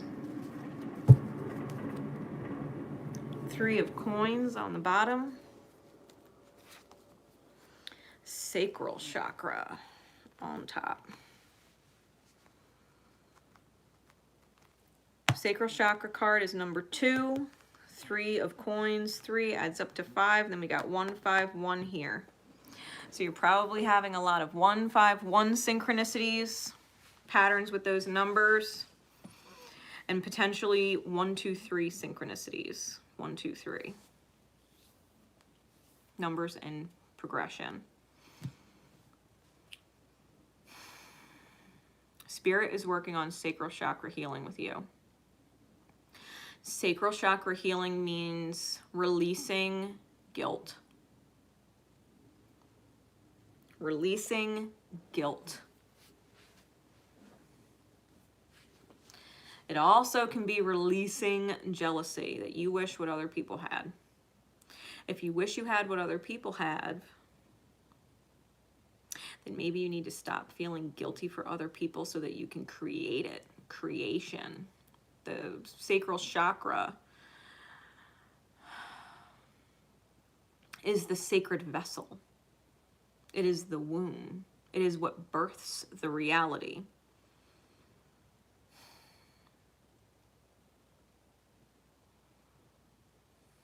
You cannot feel guilty for creating what you want. You cannot feel guilty.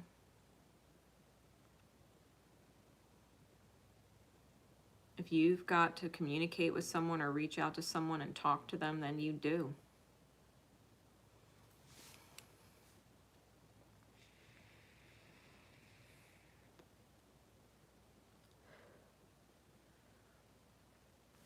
Then you do. Someone here in soul is contracted to help you through whatever it is you're going through. You have someone here that can actually help you go through whatever you're going through.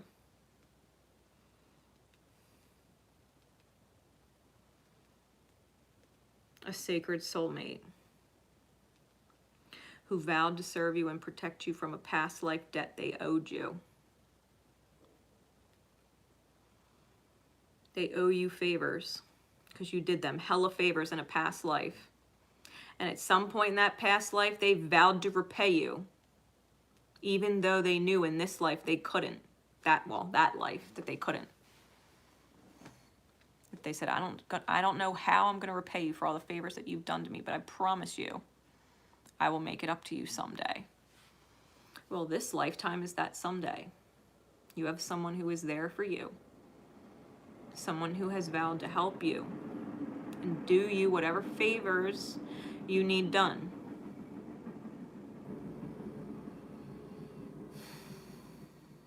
You can reach out to them. They will support you. They will create the means you need to hold you up. They will be supportive. You've just got to get in touch with your soul song, your truth. Because if you look at the Ace of Wands is about the spark within the self. This card in particular is about the soul song. He is, in particular, blowing into the part of the flute here that's blue. Giving energy, giving breath to the truth.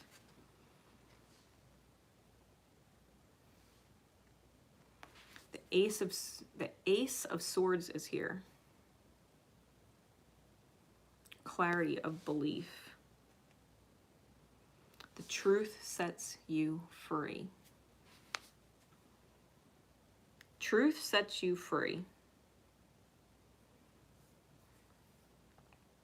You might be conflicted within yourself over this truth because you know you've got to say it.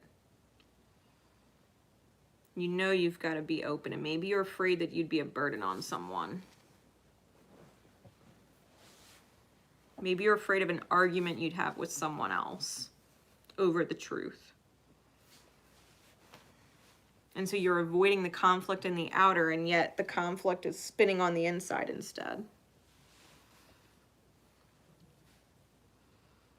You've got to be able to protect yourself and your journey and its manifestation in the highest good with the truth. You protect your highest good path when you acknowledge and express the truth.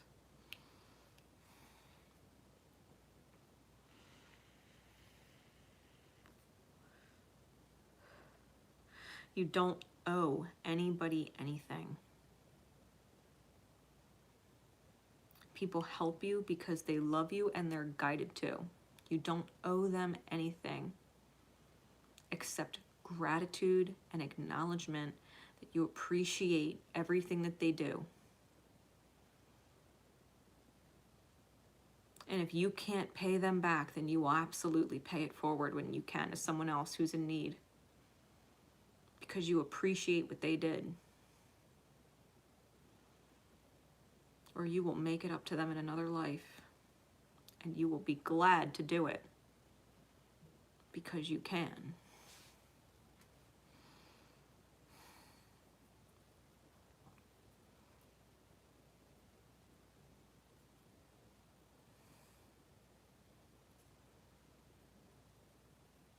You have to love this truth that someone else has changed and shifted, and that you can let them go with love in your heart.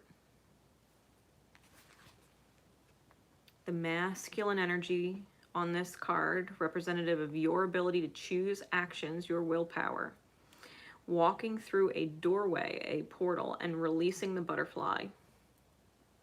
Hand on heart,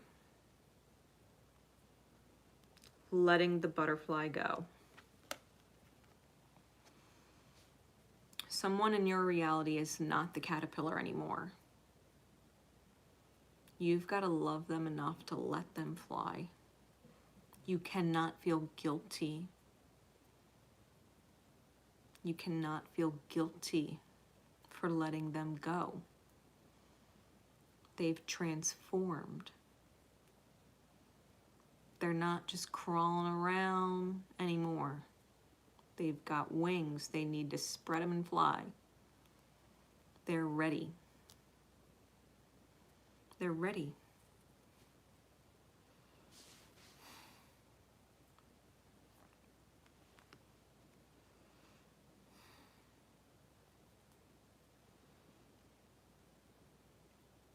It is time.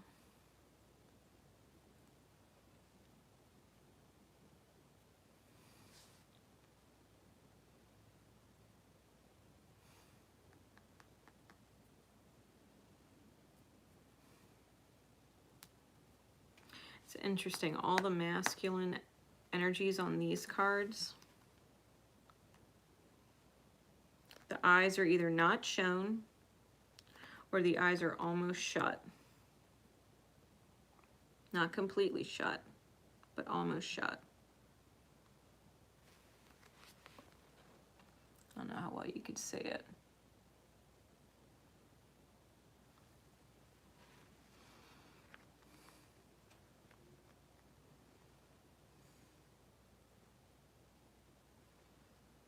It's almost like you could see what path they're heading down. Kinda, sorta. You're not blind.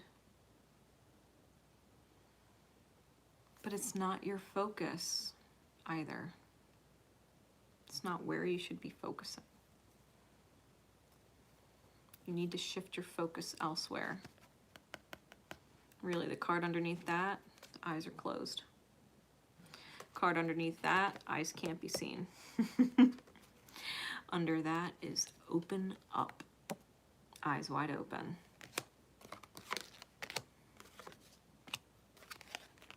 You need to be able to visualize the goal that you want to create for yourself. You need to be able to visualize it and go for it. You can't feel guilty for choosing your highest good path. You can't. You can't. You're only going to stunt yourself. And reaffirm for the butterfly that even though it's got these beautiful wings, it shouldn't fly. Be afraid to fly. Don't fly, you don't know how. Butterfly doesn't have to learn how to fly, it just does. It flaps its wings, it flies.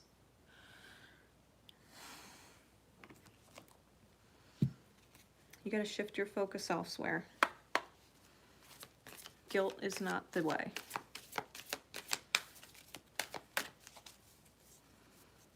They're ready.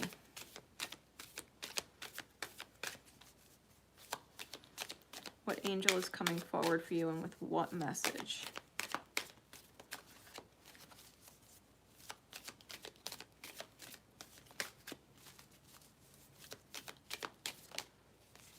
Breathe. Archangel Raphael.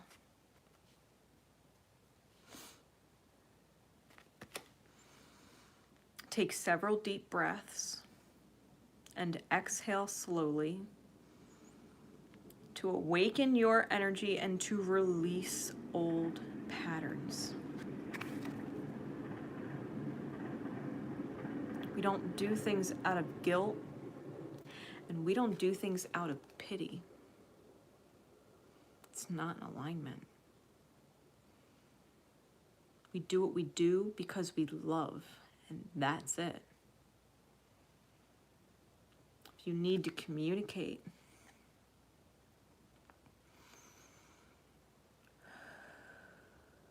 if the progress needs to be made,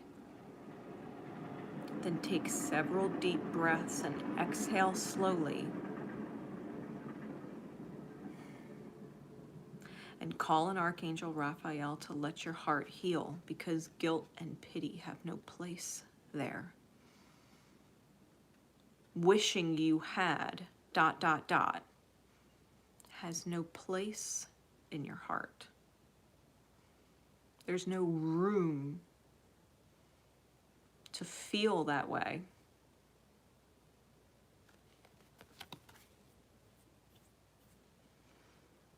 Release old patterns.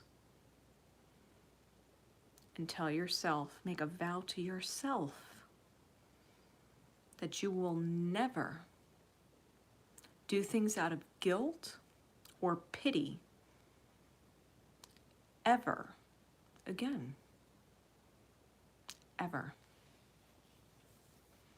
Because it will never manifest what you actually want to create. And that's the truth. It will only ever manifest conflict within the self, because you know you need to be set free and yet you feel bad and can't set yourself free. That conflict has to stop. That pattern has to stop.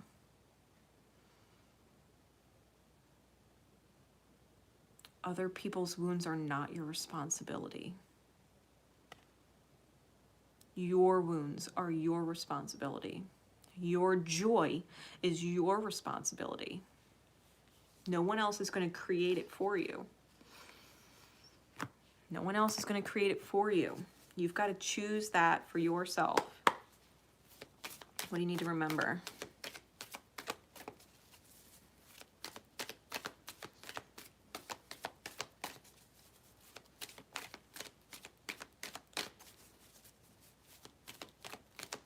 You're ready to let guilt and pity go. Release. Release.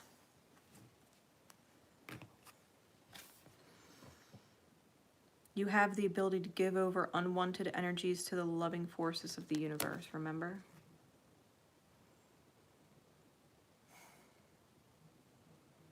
Angels, spirit, universe.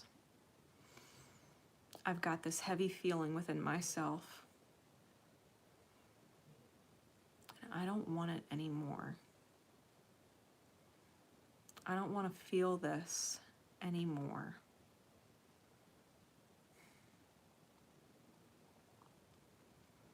So if I remove it from myself, can I give it to you, please? And hand it off to your angels. Thank them. Because you don't want it anymore.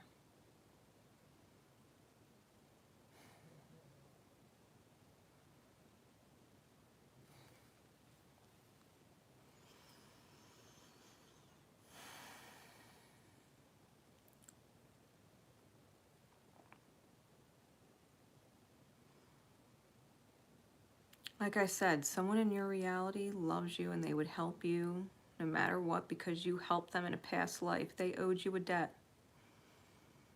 You don't have to feel guilty for letting it go. You need someone's help, the help will be there for you. But whatever you're dealing with, whoever you owed kindness to from a past life, you can let them go now. The debt is paid. The debt is paid. The favor owed has been received. It's even. You don't need to feel guilty for letting whatever it is go.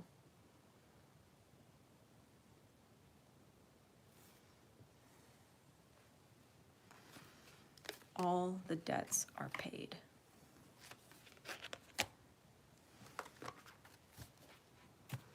All the debts are paid.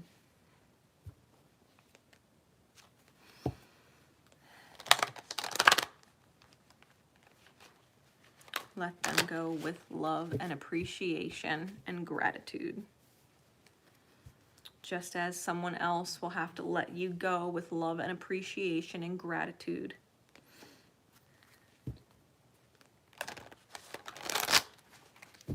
Whether they're the same person or different people.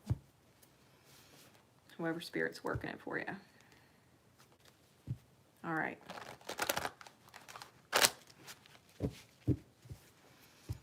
Here we go.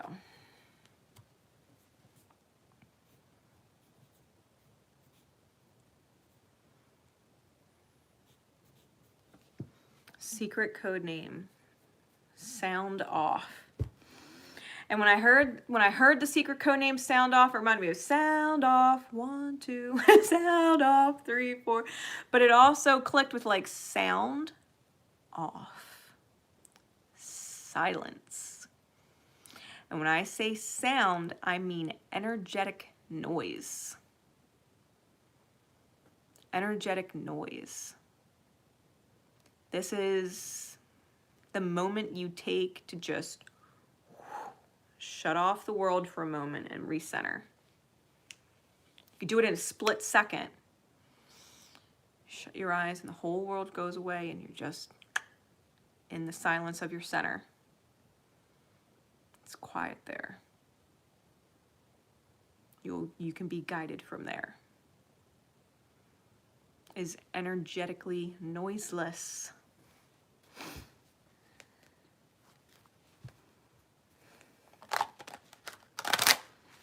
So between the divine marching order and being center in the self, that is how you know what to do.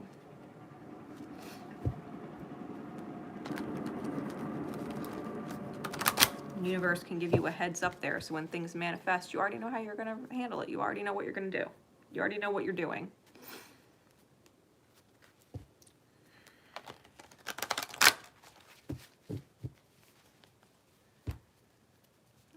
So Spirit, what insight can you give us, please? For secret code name sound off. Sacral chakra.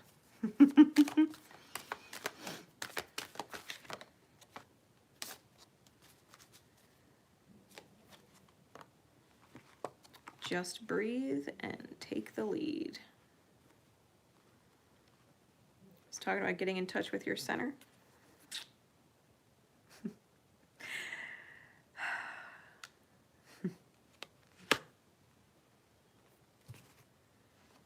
Funny, that spark right there between you and your higher self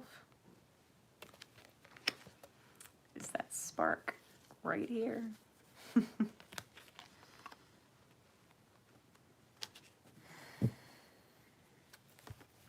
Five of Wands on the bottom. It's made quite an appearance today. And the 7 of Coins on top, awaiting results. Why are you in the waiting game? Why are you conflicted about it?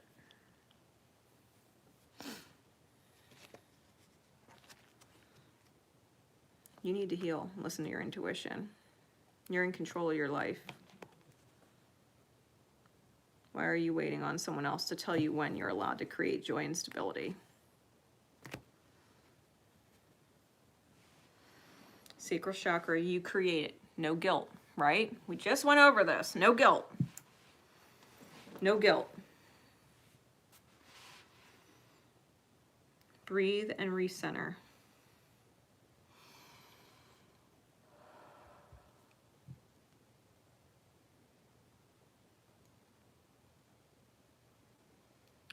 Get in touch with yourself.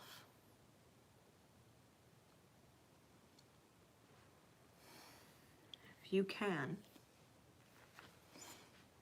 and you have a mirror, especially if it's one of those full body mirrors on like the back of your bedroom door or some shit. If it's just the medicine cabinet mirror in your bathroom, that's fine. If it is the rear view mirror in your car and that is all you've got, that's fine. Put your hand on the mirror. Put your hand on the mirror. And look at yourself in the eyes. Say, what do we need to do? Because whatever we got to do, we're going to do it. I got you. Get literally in touch with yourself. Get in touch with yourself. I love you and I got your back. And we're going to do whatever we got to do for us, okay? Us, me, here, 3D human self, you, higher self, spirit self, 5-dimensional self. We are going to do whatever we need to do for us.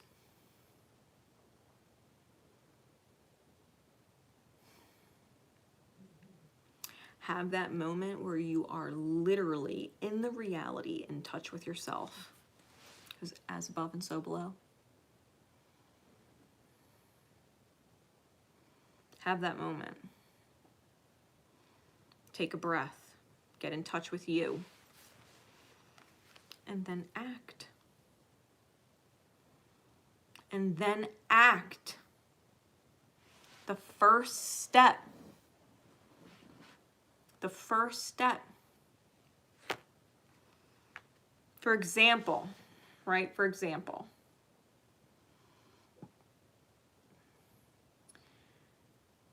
maybe you know you're in a relationship that is on the way out. It's just a matter of time. You already know it's done. Could be a job. Maybe you're working a job and you know it's folding or it's going under or your time there is limited. All right, take it how it resonates. But let's say you're in a relationship that you know is out of time.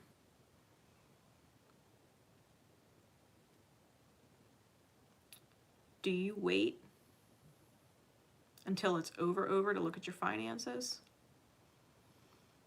Do you wait until it's over to start looking for a new place?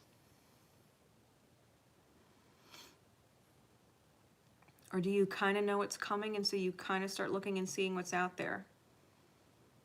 You kind of start setting some money aside just in case. Because, you know, humbly, you may be wrong. Things might turn around. But a part of you knows that it's done. It's just a matter of time. And it's nobody's fault. It's just a parting of ways. Time to go your separate ways. You're welcome. What's the first step? Maybe you fill out some forms to see where your credit's at. Maybe if it's, you know, a job, maybe you just start putting in applications to other places. See if anybody bites. Doesn't mean you gotta up and quit tomorrow. But you still gotta take the first step. Three of Wands, you got to take the first step. You've got to cross the threshold into the realm of accepting what you know Spirit is bringing. You've got to be able to create it and not feel bad.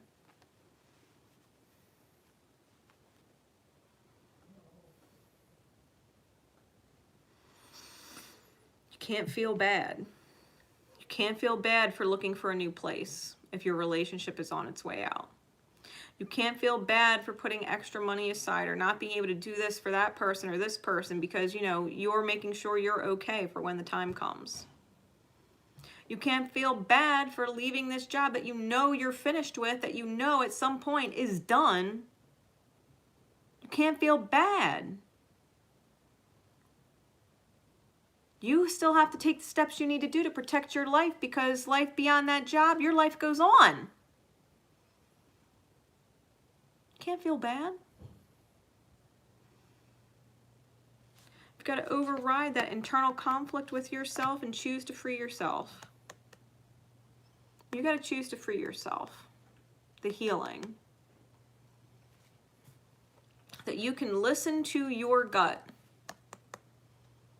That you can listen to that intuitive sensing, that knowing, and be in control of your own joy and stability. That you can reach out to whoever you need to reach out to.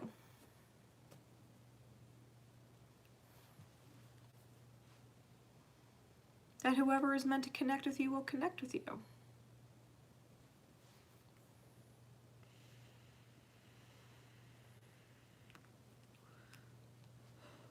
Sound off.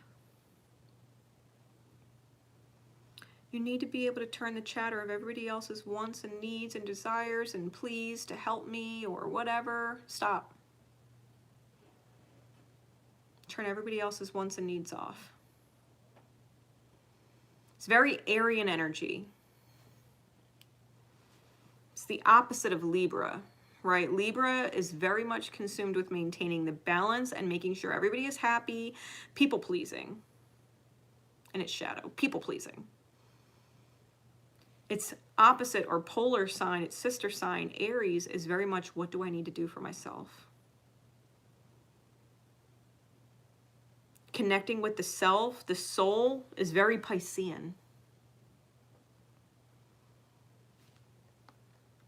This is about connecting with your soul and turning off the desires or wants or needs or expectations or judgments or whatever the fuck of everybody else.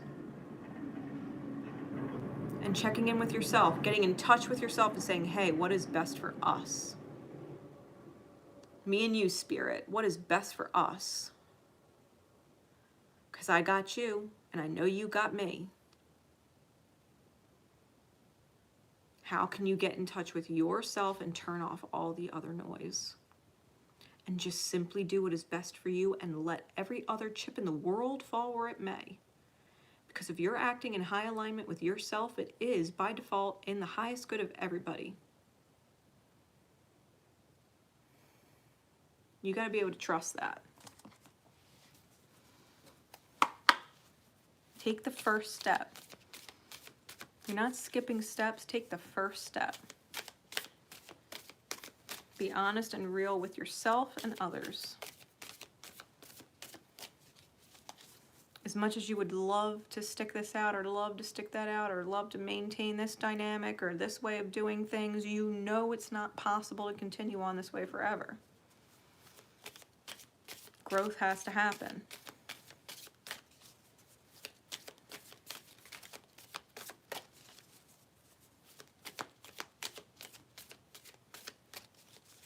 What angel would come through for you and with what message?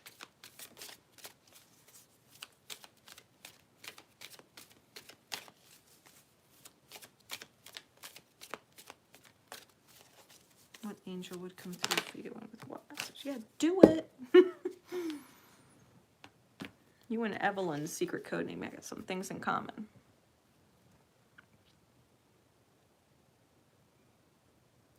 Do it.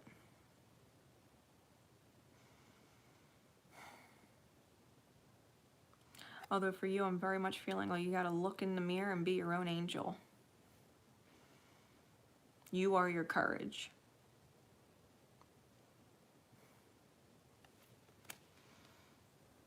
Speak up clearly and loudly and know that actions speak louder than words. I matter. That's what getting in touch with yourself does. It reiterates the fact that you matter, that you've got your back just like your angels do, that you are your own angel.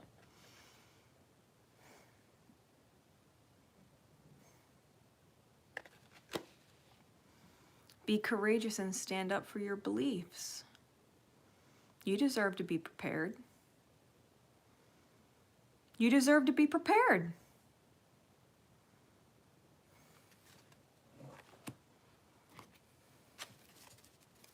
Do whatever you gotta do in your highest good. Love yourself the most. Love yourself the most. You need to remember. Commitment and tolerance. Remember, you appreciate other points of view because you sense the love in everyone. You sense the love in everyone. You appreciate their points of view, their desires, their needs. You appreciate it. But you're not going to bend or break for it.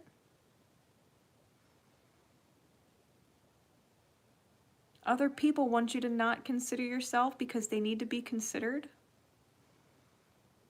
Well, in the divine mirror of things, you need to consider yourself. No different than they would. Or they wouldn't be putting you in a position where they're asking you to consider them despite yourself. Don't consider yourself, consider us first. What they're saying is, don't consider me, consider yourself first. That's the mirror. Because they're saying, don't consider yourself, consider me first. In the divine mirror, they're saying, don't consider me, consider yourself first. You don't need to consider them. They need to consider themselves first. They need to do that for themselves. They need to consider themselves in the situation they got themselves in. They need to figure that out. You need to consider you first.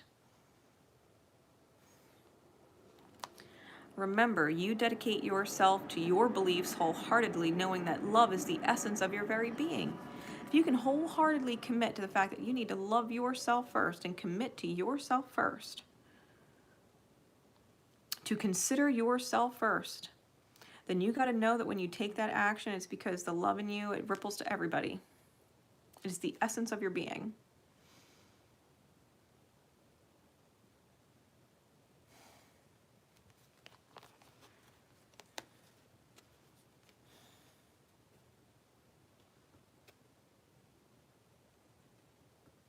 Accept or tolerate the fact that, yeah, they have their point of view, but you've got yours. You've got yours. They're not necessarily looking out for you and your long-term highest good, then you can't put your long-term highest good to a detriment because they didn't consider themselves sooner.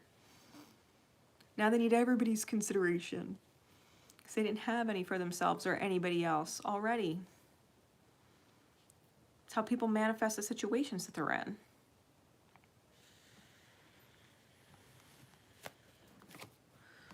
True facts.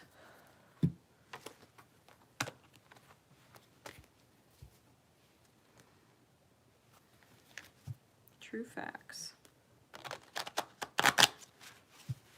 When something tends to fall apart in someone's life, in someone's world, and they're demanding everybody hold it up, usually there was some inconsiderate or faulty motive to begin with.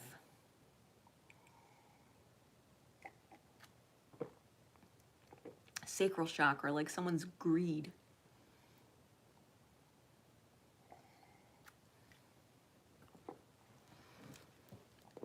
like someone's greed.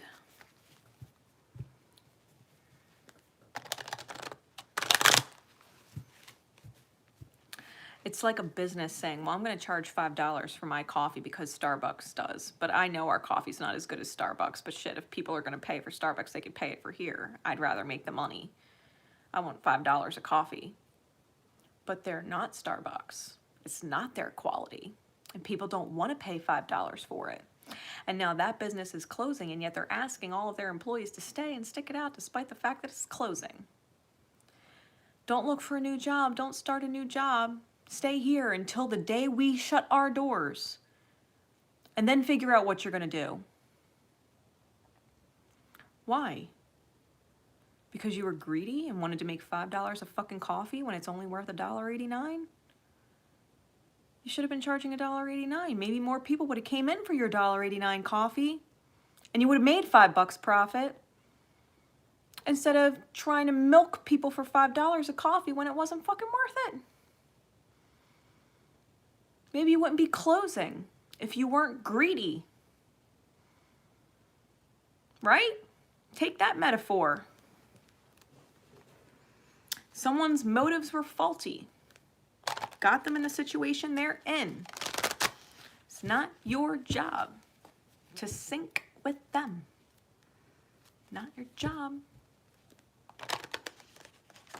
Someone's motives were faulty no matter what facade they put on.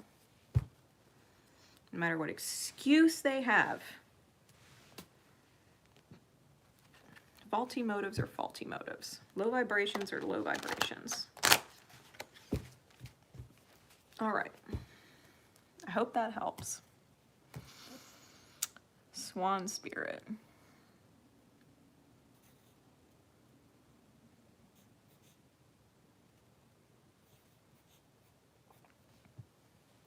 Secret codename Swan Spirit.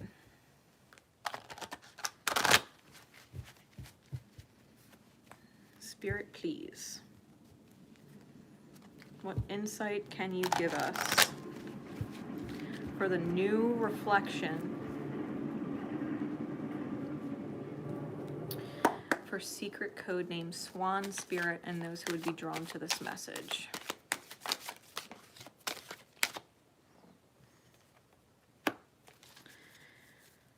Three of Cups.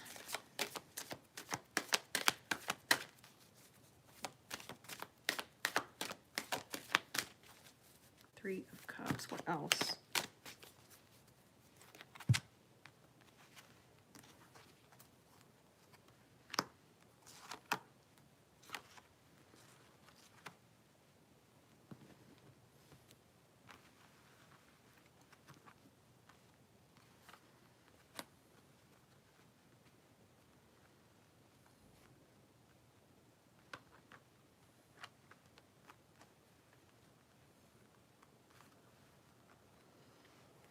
Got the Five of Cups on the bottom.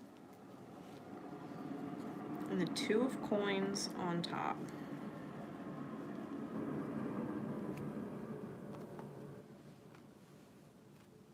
Now, as soon as I saw the Three of Cups card, I definitely felt like there was a third energy. Whether it's you or someone else, because it could definitely be you.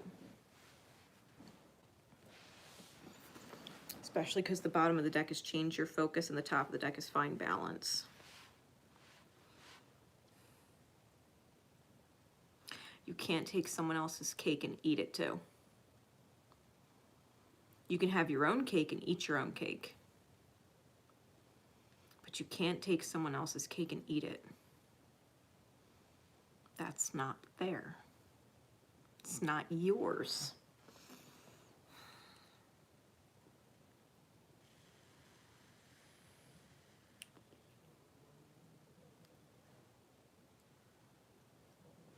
It's almost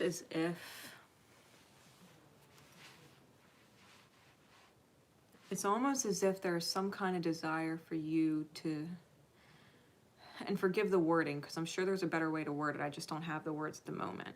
It's almost like taking credit for someone's healing, for being the one that healed them and saved them. when it's not your glory to be had, it's someone else's.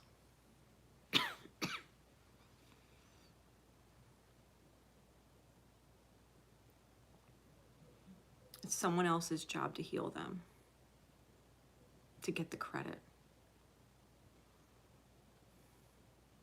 The outcome is the same. The person heals.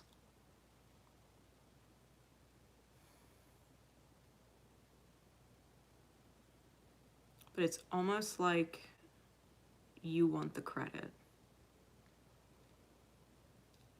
Or wish you could be the person.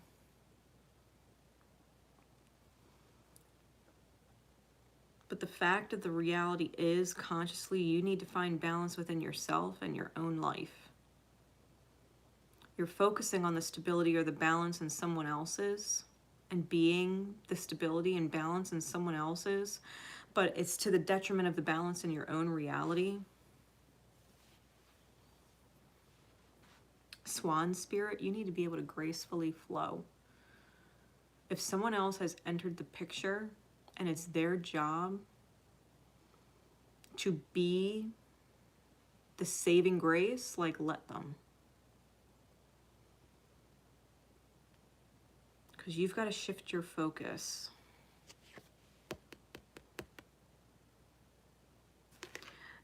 The Hierophant's under that, and the Chariot is under that, and the World card is under that, with the Four of Wands under that. If you shift your focus and realize that you are both the student and the teacher, and anything you would want for someone else, you have to first want it for yourself.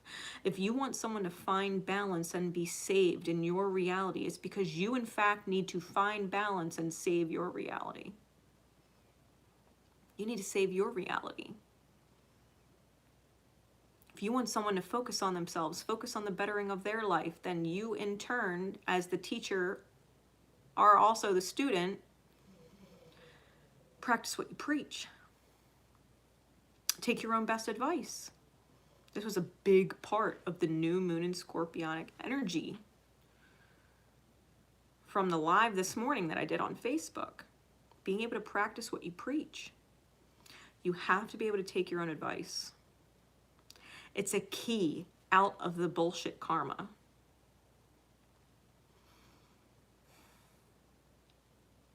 What you want to manifest, the dream will come true. Like I said, the person that you wish would heal will. The result is the same.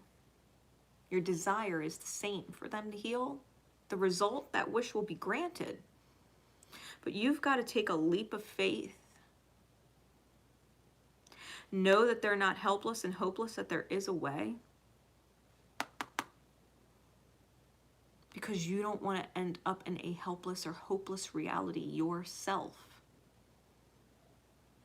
You don't want to end up in that situation yourself. You have to detach. If you love them and want the best for them, let them go. Let it go. Open your heart to love them. Open your heart to love them in a way that they heal. Because if it's not your cake and it's not your glory to be had, you trying to take it will keep them from their cake.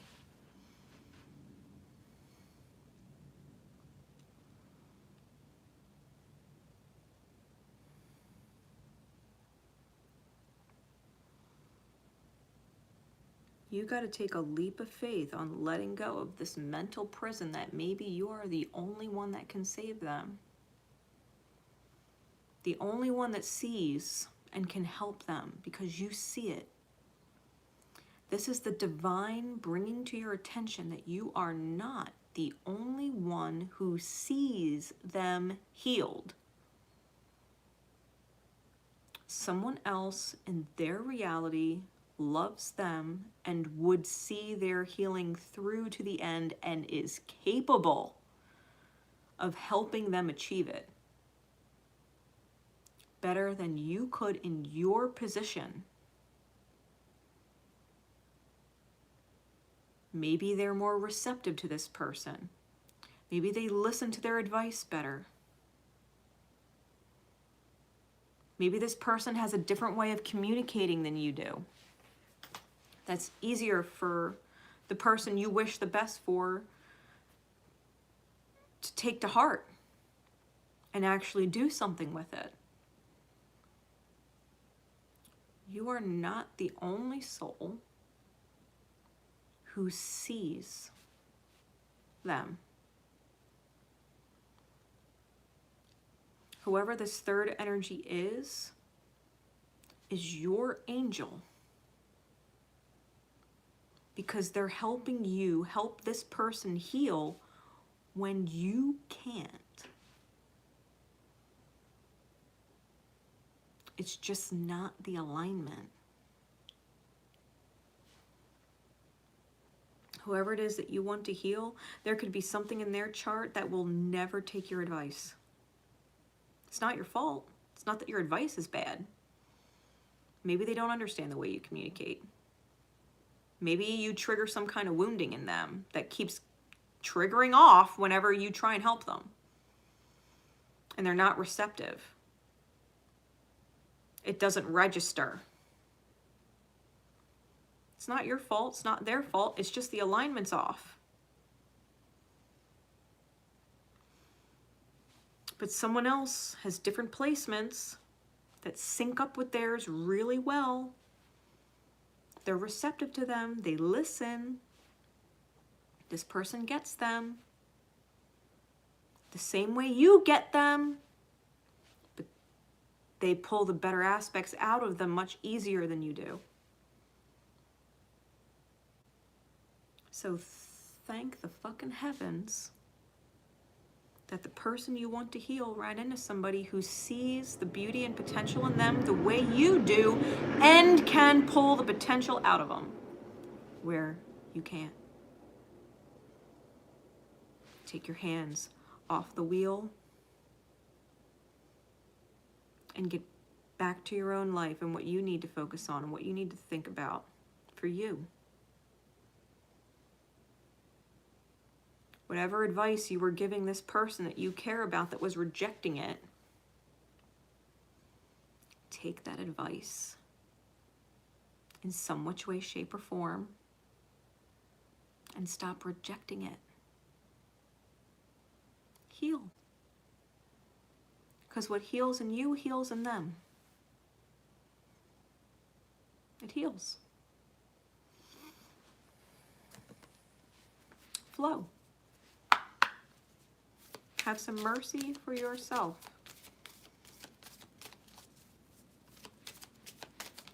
What angel would come through for you and with what message?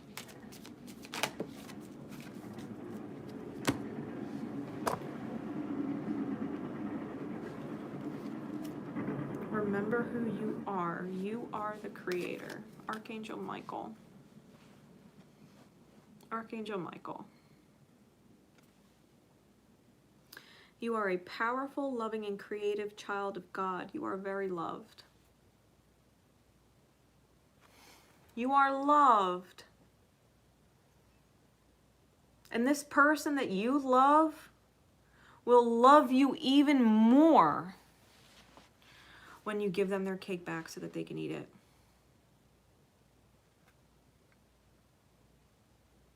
They will love you even more. They don't want to give you credit. They want it. They want credit for their own healing.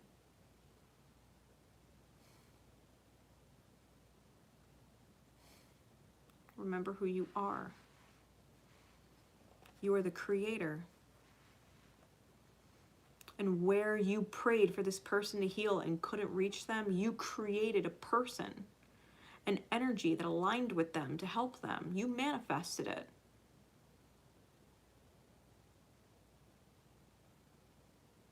So that they would. You're being protected, just like they are.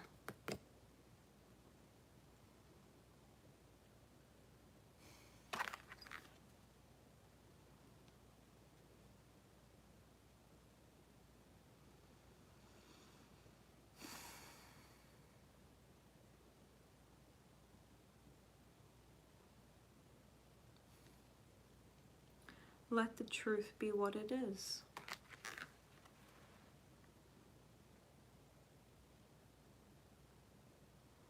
You can create amazing things.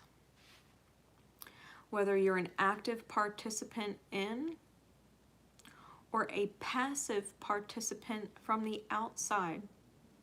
There's things that we do that shift things for the better and things that we choose not to do that shift things for the better. Passive or active, but we're creators nonetheless. Maybe you don't have to masculine energy create the healing in someone else. Maybe you can feminine energy receive the witnessing of the healing of someone else. The goal is to heal. Does it matter if you created it or just received it to witness?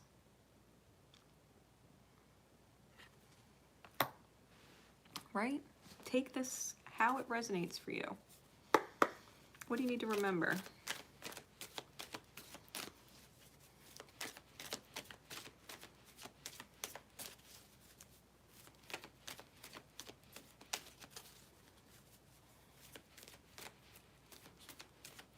You are no doubt the feminine who needs to learn how to receive without effort.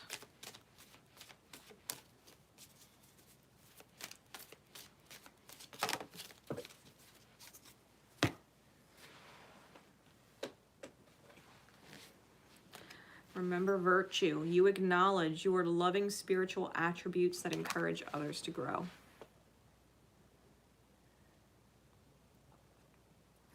Look up the 7 virtues.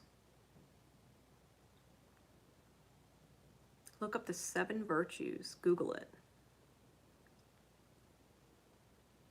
Remember virtue. You acknowledge your loving spiritual attributes that encourage others to grow. The 7 virtues are your spiritual attributes that allow others to grow. That is important. And I hope that helps. I hope that helps.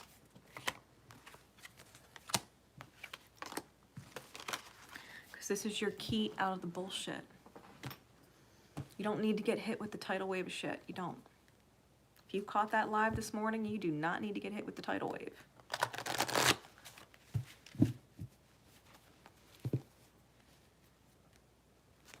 Trust.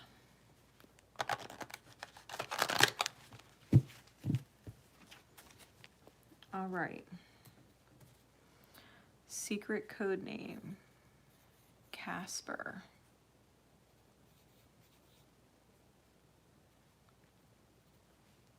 Secret code name, Casper.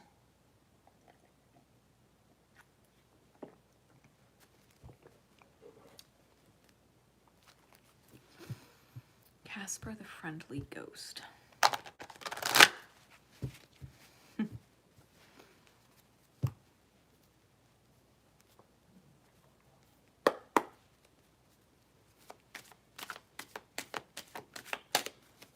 What insight can you give us, please, Spirit, for secret code name Casper and those who would be drawn to this message?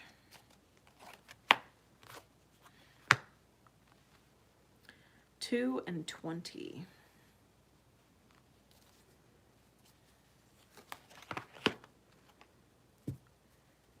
And card number 5. We have the 2 of coins and the 5 of coins with the Judgment card.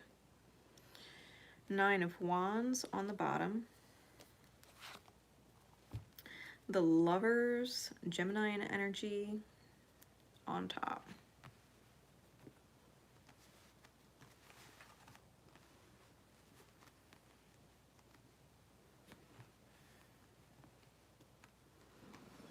All right.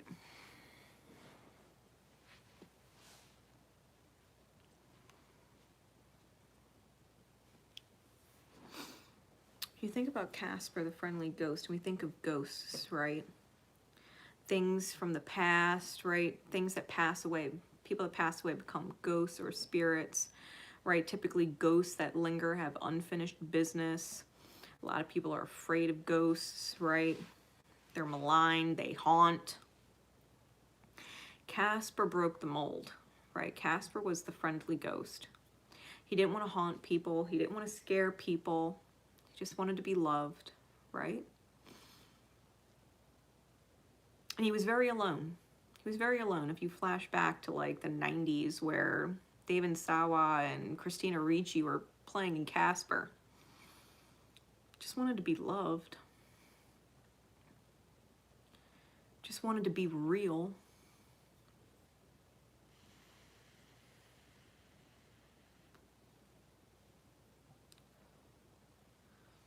Just wanted a friend, you know? If you think about this energy, especially with the feeling alone card, feeling like you're on the outside, far away. Like the house is all the way over here with the light on, and you're all the way over here with your light on. And the moon, technically behind you, or what you're facing in front of you, the moon behind them is technically in the middle between you.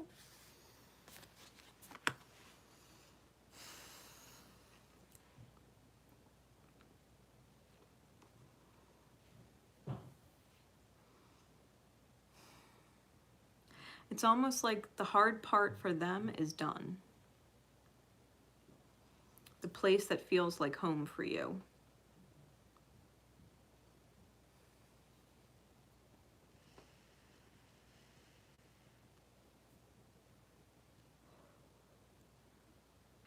I think the part that you need to consult yourself with right now is your masculine energy.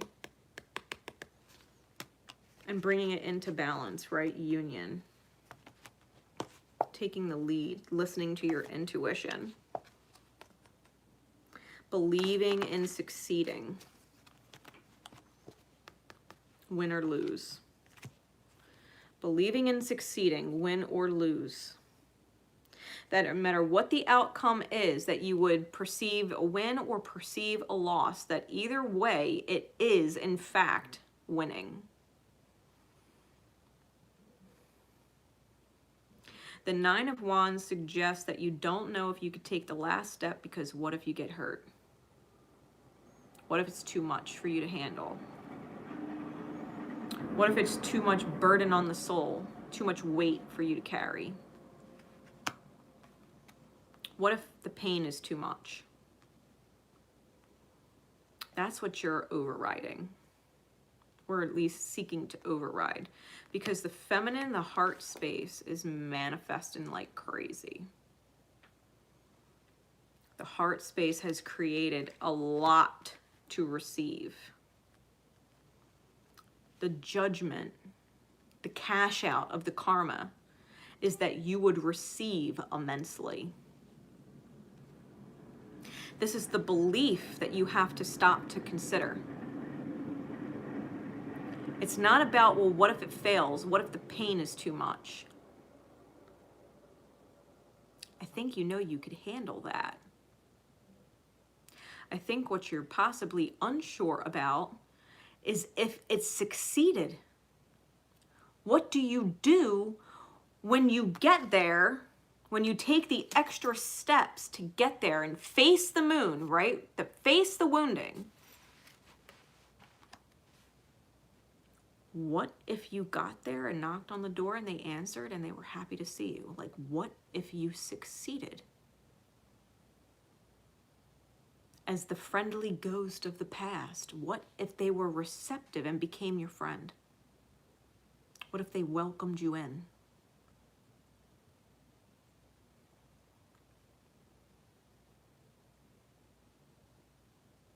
I think that there's a certain amount, a certain part of you that has accepted comfort in the anticipation of failure, that you would accept it before it even happened, thus creating it. But what if you accepted receiving success? What if it worked out to the best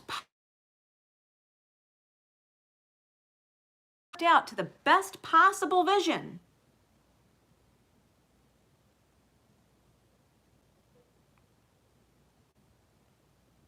Are you ready?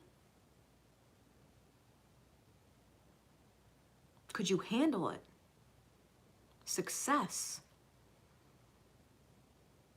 Could you trust the fact that you are friendly in spirit? That you are a friend in soul? That you're not there to haunt them or freak them out or whatever. That's not who you are. You might be from the past, but you don't hold any malintent or negative energy. There literally ain't a bad bone in your body. You don't have any bones to be bad. Your spirit. Casper. This is ultimately your choice. The Lover's card, originally in Tarot, was the Choice card before it was the Lovers. This is the union of the masculine within the self and the feminine within the self. That the masculine can create for the self what the heart space, the feminine, deserves to receive.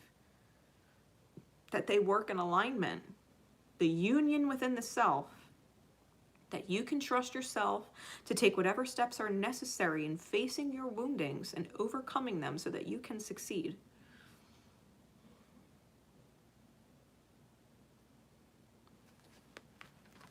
Ultimately, your choice. So what angel is coming through for you and with what message? This is secret code name Casper. Mind you, your timestamp is 2 hours, 33 minutes, and 33 seconds. Hello from heaven. Talk about this grandmother energy that has been super present since last night. This is Archangel Azrael, who helps you transition. Brings you comfort through the change. You're comfortable with failure. You're not as comfortable with facing success. So call on Archangel Azrael. Archangel Azrael, I call you into my being to help me transition through this time of change. That I would transition away from comfort in failure to comfort in success. Know that if your grandmother has passed away, they are absolutely guiding you. Sending you divine confirmations all over the fucking place. Synchronicities out the wazoo. Reassurances everywhere. You're good. Your alignment is good. Your heart space is good. It's in the right place. You deserve to receive success. It's your creation. You created light. You deserve to receive it. You deserve to witness it.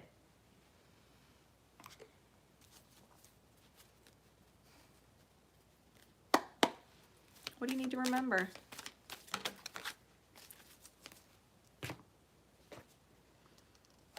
Remember spontaneity. Remember, you move beyond the constraints of the mind and freely and lovingly embrace new situations.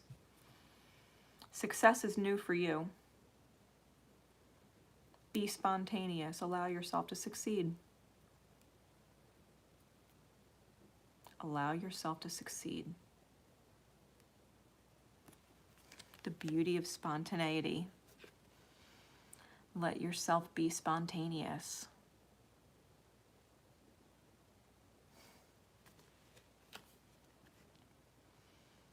Move beyond the constraints of the mind. The mind that has become comfortable with failure, so much so that it would create it out of comfort. Freely and lovingly embrace new situations.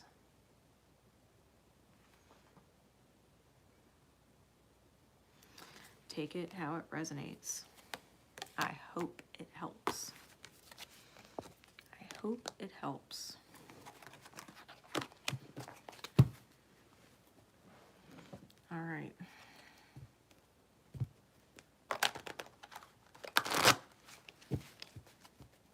I may or may not have my alarm go off again. If I do, I'm going to try and pop out to close it and come back in. And I'm going to wait for you guys to tell me if it's fucked up or whatever until it's clear so I can continue. Just giving you a heads up in advance.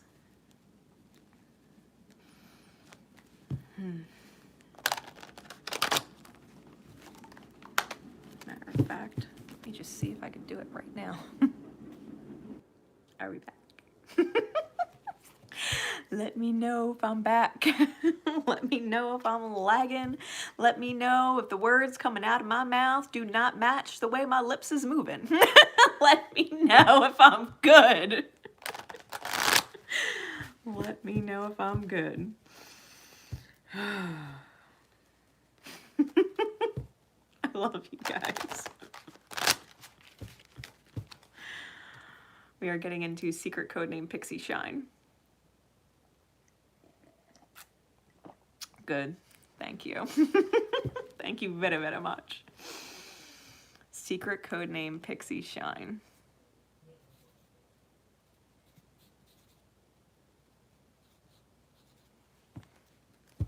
Secret codename Pixie Shine. All right.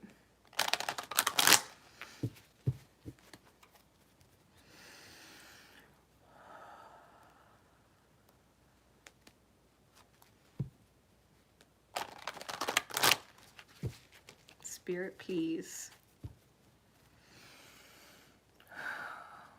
What new reflection with this new moon in Scorpio would you have us receive for secret codename Pixie Shine and those who would resonate to this message? What insight do you have for Pixie Shine, secret codename Pixie Shine, and those who would resonate to this message?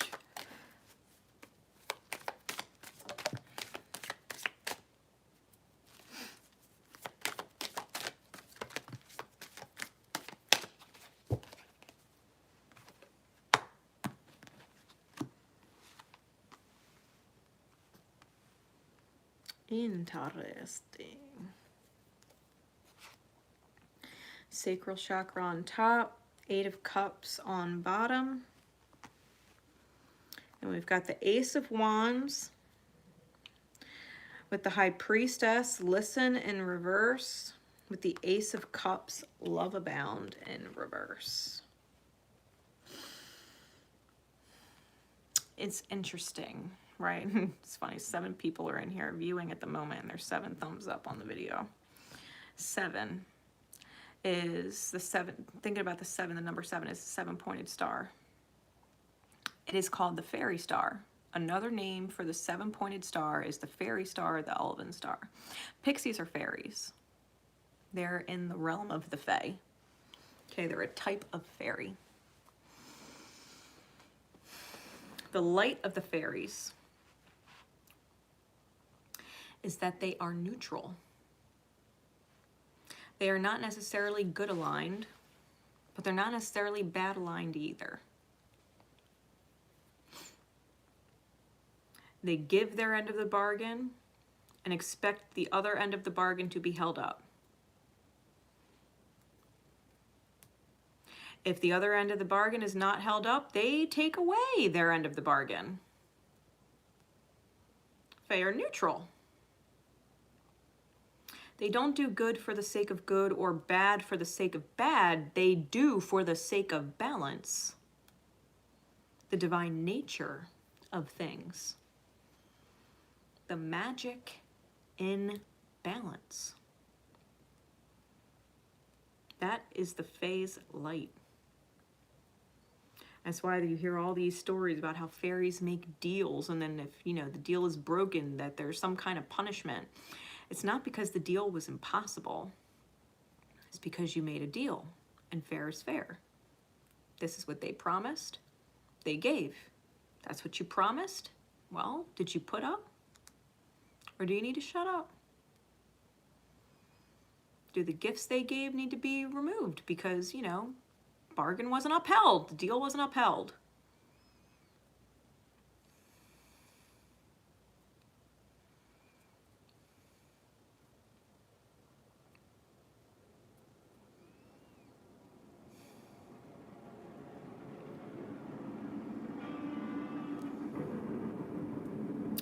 I'm feeling as if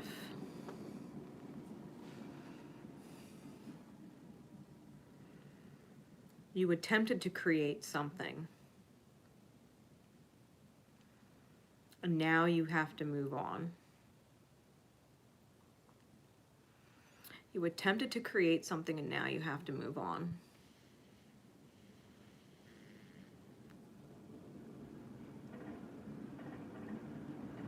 And to be fair, maybe your intention was good, but your motive was flawed. Maybe your intention for the deal was good, but your motive for making it was flawed.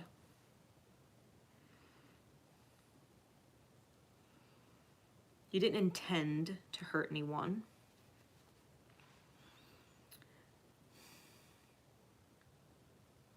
Maybe you intended to help each other heal. Emotional convenience, financial convenience, psychological convenience. Maybe the intention was good. Maybe the motive was flawed. Maybe you were looking at yourself from a place of weakness when you made the deal. Maybe you made the deal from a place of guilt or pity.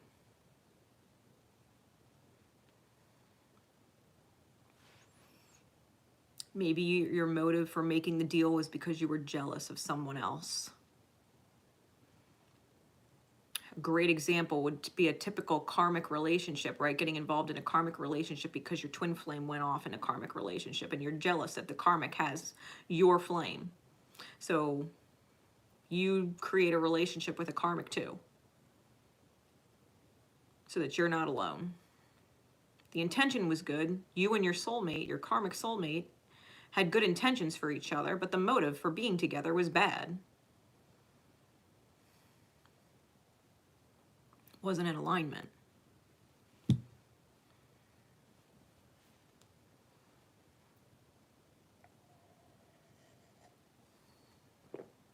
Your motive for being together was to ease the pain instead of creating joy. The intention was good for each other, to not hurt each other, to be there and support each other through the pain. But the motive was pain-driven. Let's ease each other's pain instead of let's create joy. Let's build a beautiful life and let the past go. The motive was flawed.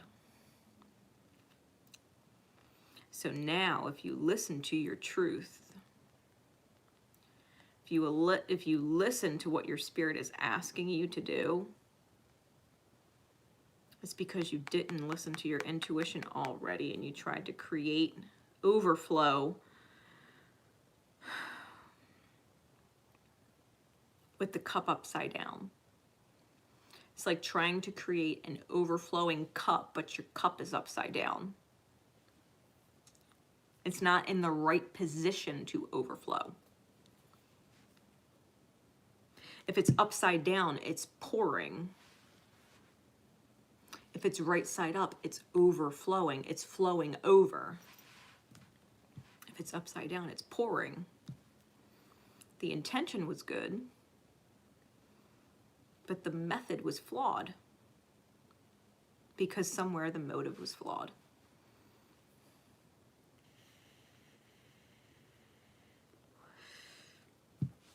You may have gotten yourself in situations like this multiple times. Maybe you always knew you had to move forward and do your own thing and not lean on anybody, but you always find yourself leaning on someone. That type of scenario, right? Where maybe you have a hard time being or creating alone. Maybe when you're single, you hate seeing other couples because it's a reminder of the fact that you're alone. Instead of being happy with your time spent in solitude with your own energy.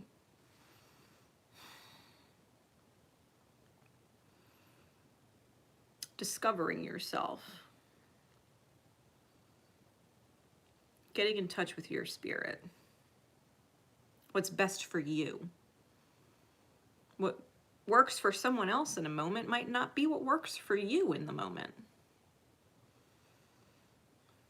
Might work for that couple that they're together in this moment. It might be better for you to work solo so that you can be a part of a healthy relationship that you feel whole in, body, mind, and soul, instead of just body and mind.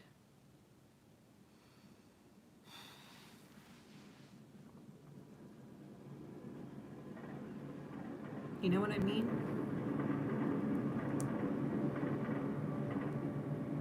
It's great that the relationship looks good on paper. It's great that the personalities can depend on each other. But if the soul's not in it, the soul's not in it. It's great if it makes sense. It's great if it doesn't hurt. Your mind and your heart makes sense and it doesn't hurt. But it doesn't work if your soul's not in it. It doesn't work.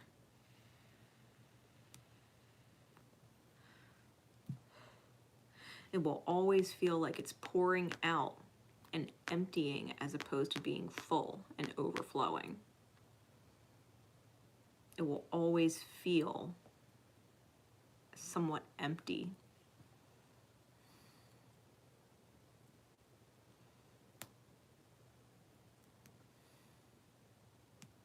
So maybe you made a deal that we'll do this together, and if we do it together, we'll be happy. We'll be full. We'll fall in love. Even if the love's not there now, maybe we'll fall in love later. But that end of the deal was not upheld. You didn't end up falling madly in love later. Your soul never was in it. To be fair, maybe neither was theirs.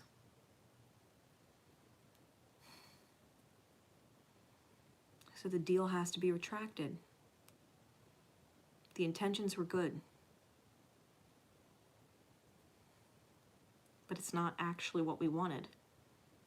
It's not achieving the result. It's time to let it go. Time to move on. That's the underlying issue. You got to move on. You got to believe in success under that. You got to observe with your heart space. Let your mind see the perspective of your heart. Maybe reach out to someone who you trust. Let them know the situation you're in. Like, I care a lot about this person. They're a good person, but my soul's just not in it. I care about them. I love them as a person, but I'm not in love with them.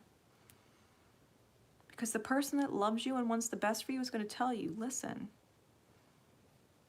Then maybe you need to have a conversation with them like, hey, I care about you a lot as a person, and I know you care about me too. We have a lot of respect for each other. But you're feeling like you just need to go find yourself. Because you don't understand why you don't feel full or satisfied in soul where you're at. Because you don't have any complaints. Other than there's something missing, and you got to go find it. And you're going to free that person up to find whatever is missing in them as well. Makes sense? God knows I went through that with a karmic soulmate of mine. He was an absolute angel. I had no complaints about the man. None. We had a lot of respect for each other. Cared a lot about each other. A lot of love for each other. Was not in love with each other. I had to go find what was missing. He didn't even realize what was missing until he found it after I left. He found it. His soul is so fucking happy right now. I thank my angels every fucking day for leaving.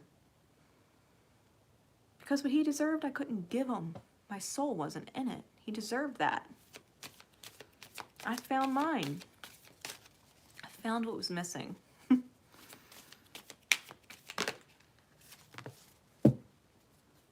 passion.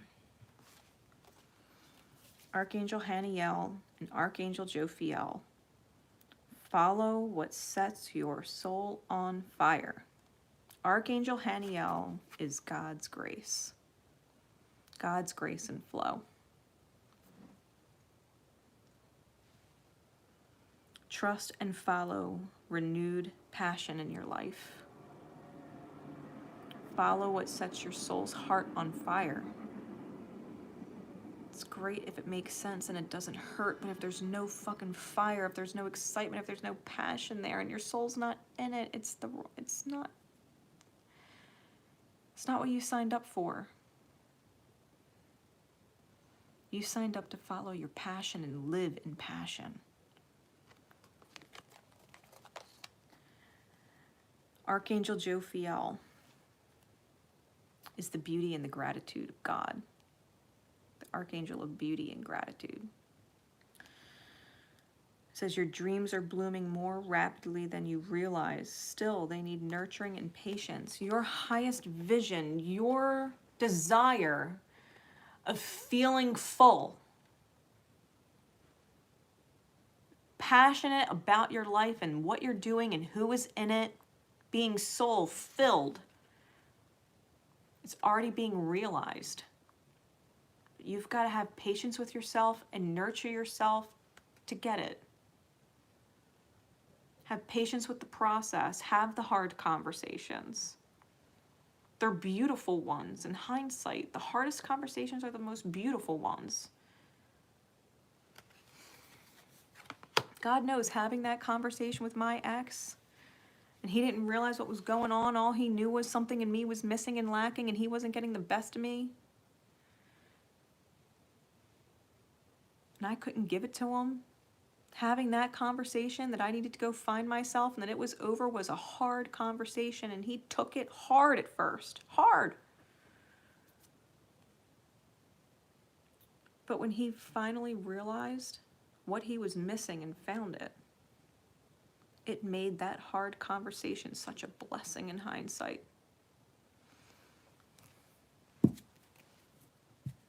Have patience with the process.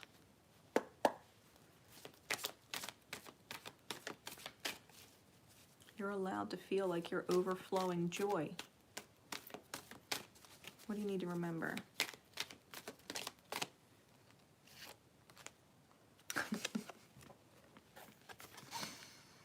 Joy. It's why you're here. To experience joy. Not the lack thereof. Happiness and joy are two different things. Yeah, I'm happy with my life. It's a good life, but are you feeling joy?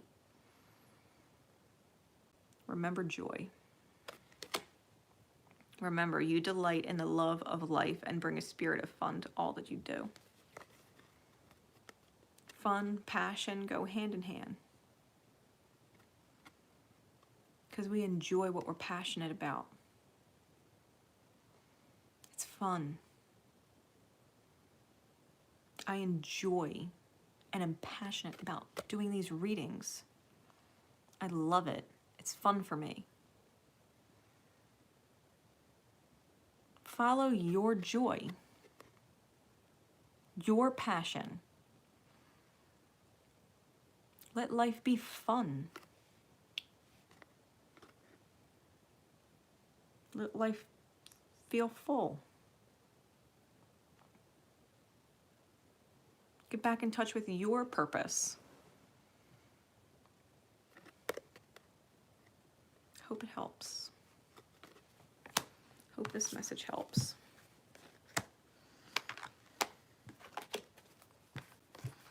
All right. Secret code name Waterfall. Secret code name Waterfall.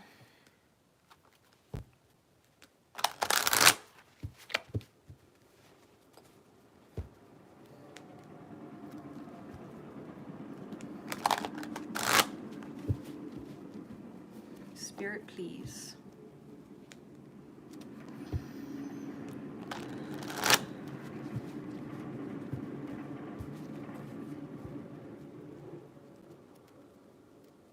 What insight can you give us into the new reflection with this new moon in Scorpio for secret codename Waterfall and those who would be drawn to it?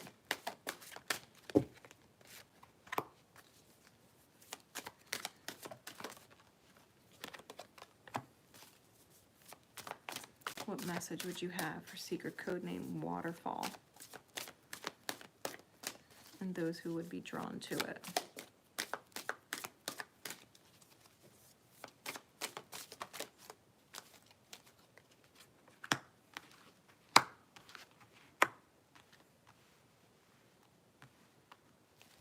Clarify that for me, please, Spirit.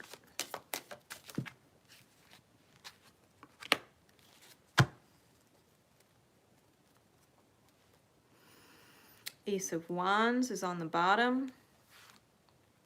Two of Coin on top.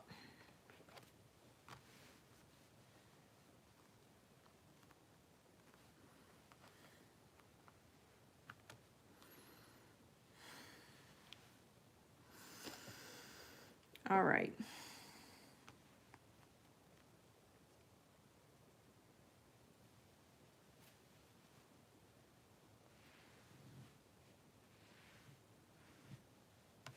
Waterfall. As a symbol, all right, waterfall synchronicities. If you think about the nature of a waterfall, it's where the ever-flowing river drops off. It can be a calm and steady river, and then all of a sudden you get the rapids. Things start to pick up speed and it becomes chaotic, and then it completely drops off and the river just pours and eventually starts to flow again, right, into a wider river. It regains stability and eventually empties into the ocean, right?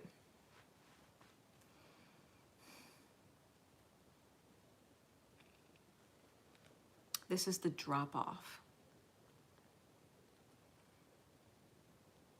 You can feel the chaos. You can feel it. You can feel the rapids.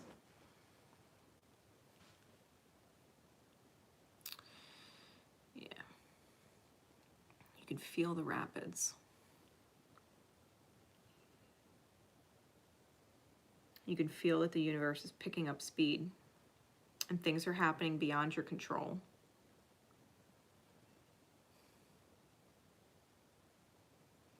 It's the pressure cooker, right? The divine pressure cooker.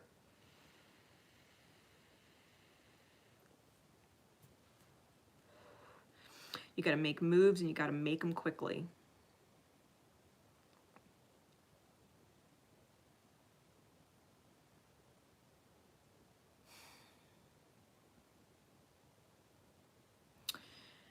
You know, or are consciously aware of the fact that you need to bring balance into your reality, that the reality is not ideal.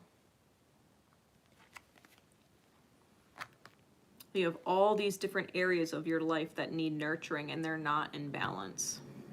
Maybe you're giving too much time to one area of your life to the detriment of the other areas. Which is why the underlying issue is new vitality. You've got to breathe truth into the situation. You've got to bring your authentic self into the situation and make a dedicated effort. Make a dedicated effort to be both the teacher and the student.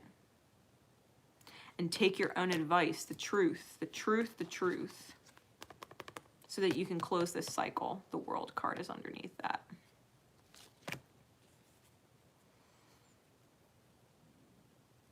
The fact of the reality is, if you stay on this path and continue in the chaos and don't make an effort to get to shore, you're gonna go over the edge. And you don't know what's down there.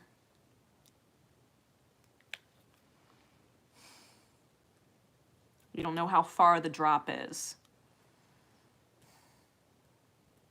It's like the tidal wave. You've got to make a dedicated effort to get to shore.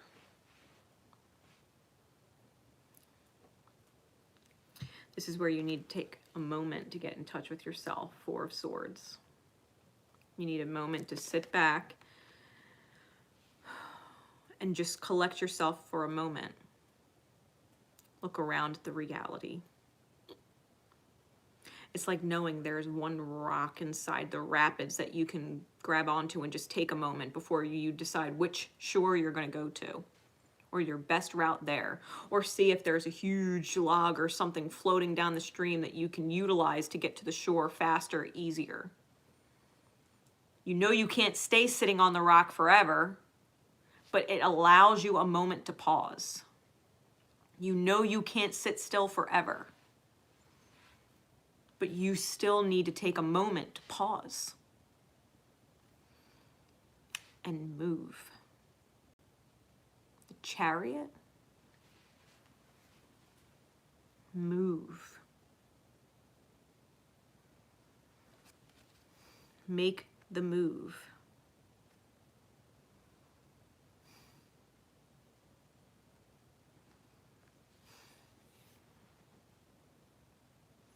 Trust yourself and the choices you're about to make. Trust your ability to get to the shore, to stability, that you can choose your path down, because maybe you got to go down, but maybe the waterfall ain't the best or safest way. Maybe the waterfall is absolutely terrifying. Maybe there's jagged rocks underneath. Maybe you'd break a fucking ankle. Who knows?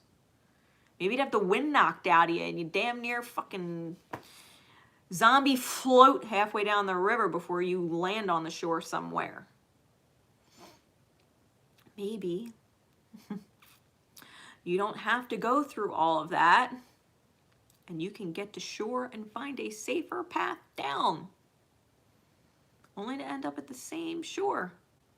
And if you want to go drifting along in the river from there, you can, with both ankles intact. Not coughing up all the loving water from the universe out your lungs. Just trust me, the waterfall is divine, but it might damn near fucking drown you. The tidal wave. We don't even know how fucking strong we are until we get out of that shit. Until we survive that shit. Fact of the matter is, you've got to make a move, because the Darkest Fears card, the Nine of Swords, is going to follow.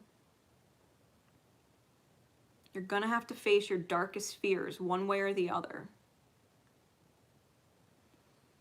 It's going to be going over the waterfall, or taking a different path down that you are not familiar with through uncharted territory. You're going to have to make your own path.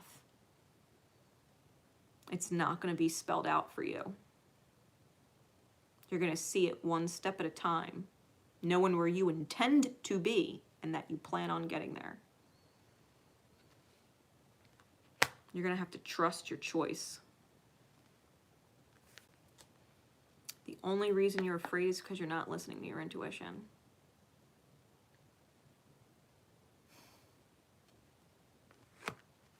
Only reason you're afraid is because you're not listening to your intuition. If you're afraid of going over the waterfall and you're panicking and you don't have a plan and you don't take a moment to breathe, you're going to go over. Your intuition would have told you, hey, that rock over there in the middle of the fucking river, hop on there for a second, figure some shit out. Take a moment to figure some shit out. Scope it out. What's the best way to get onto the shore?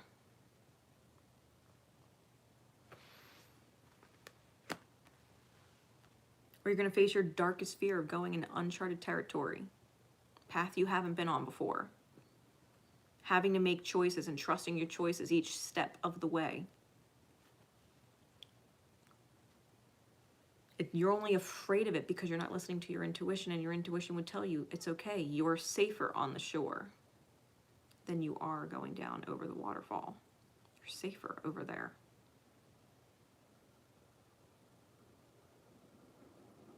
Your intuition is telling you it's okay. to trust yourself and the steps you take. Do not get caught up in the panic. Do not get caught up in the panic. You know balance has to manifest in your life. You need balance. Something's got to give. If things are unbalanced, then something's got to give. You've got to take a moment for yourself and say, if I continue on this path, I'm going to burn out. I'm going to burn out. How can I rebalance myself so that the areas of my life that are suffering, that matter to me, are not at a detriment? Something's got to give, and it can't be the different areas of my life. They have to be in balance. So who do you got to let go of? Is it a person? Is it a job? Is it a situation? Are you psychologically giving too much to one person that all of the other people that need you are getting the short end of the stick? Are you feeding all of your finances to help somebody to your detriment? Your own finances are starting to suffer because, you've given them too much for too long. Something's got to give, and maybe it's not you to that person anymore.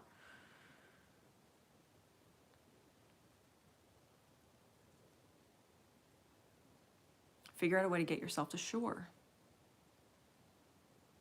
Because other people's problems, to be fair, are other people's problems. It's not your monkeys, not your circus. If you and them are both floating down the river and about to go over the waterfall, you can't be their float. You're going to go over the waterfall together. You are not their floating device.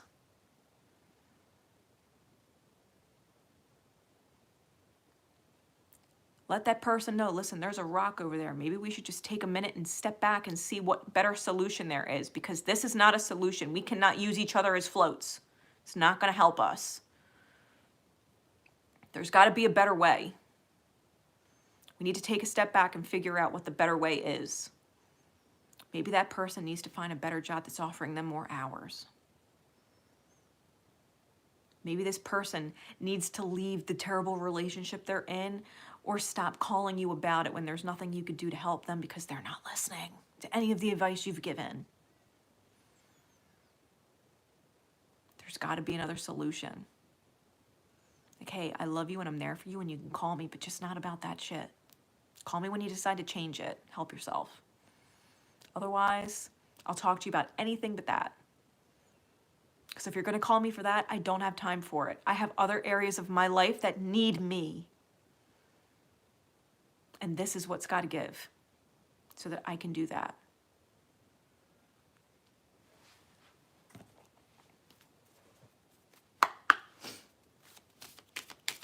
What angel would come through for you and with what message?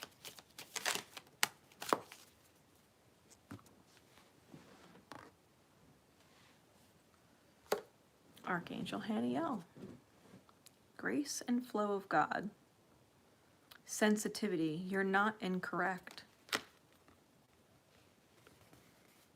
You are not incorrect.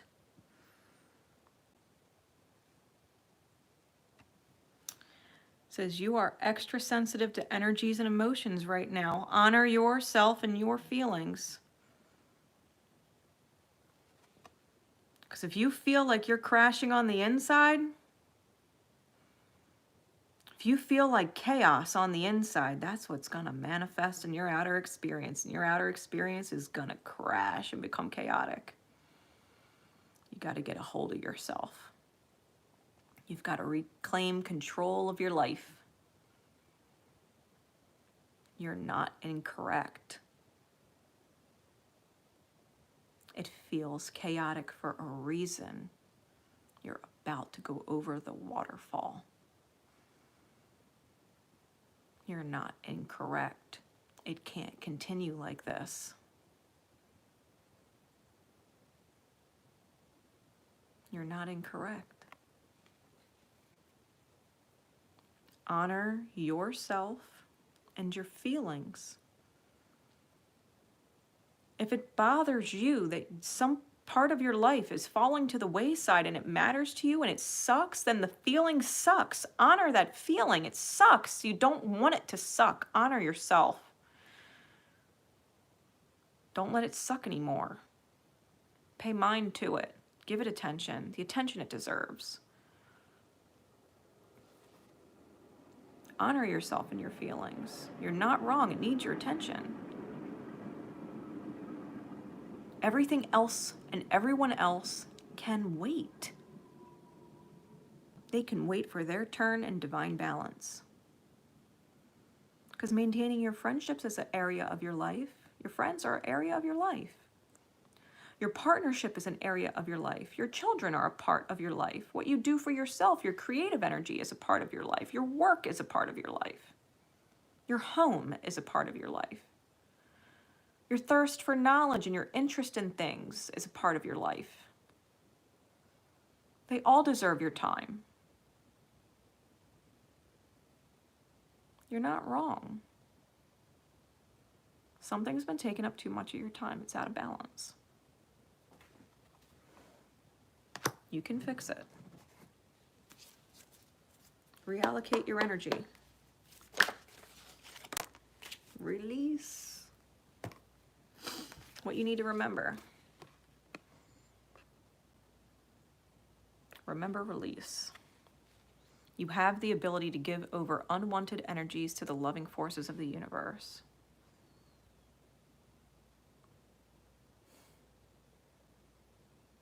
Universe, I don't like how it feels being someone else's flotation device.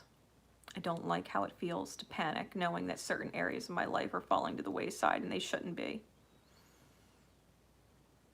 I don't want this energy anymore. Take it from me, please. Guide me to make the right choices for myself, to honor what deserves my attention. Give me the words to say when I need to say them and the actions to do when I need to do them. Help me prioritize balance. That I would release these feelings that I don't want. Feeling stressed out, feeling pulled thin, feeling chaotic inside, like everything's about to crash. I don't want to feel that way.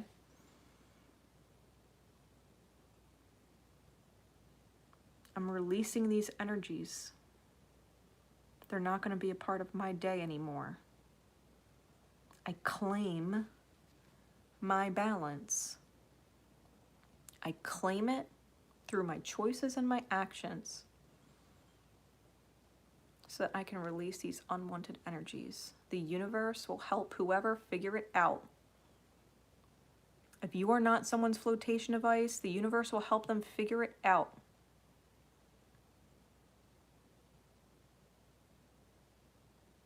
You don't have to do it. Honor yourself. All right. I hope that helps.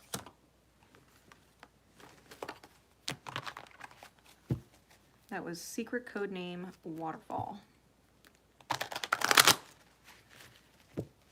All right. Secret code name Icicles. Secret code name Icicles.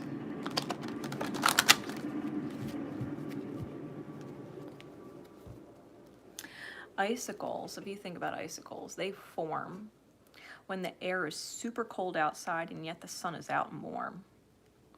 Because snow will melt with the sun, but the ice that it's flowing on, the air around it is cold.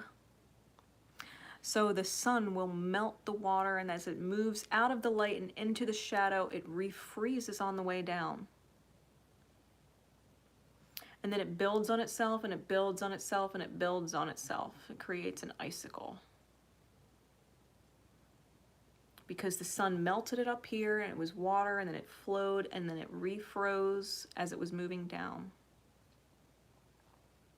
And we get icicles. And they're beautiful.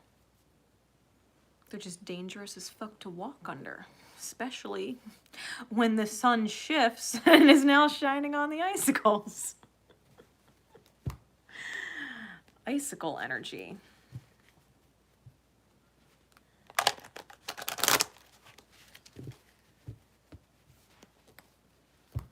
Let's see here.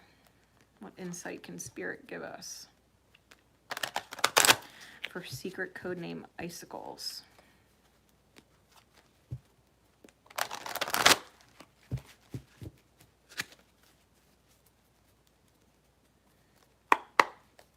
What insight with this new reflection?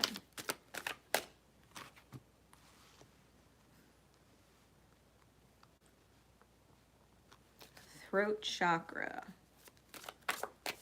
3 of Cups. 4 of Coins.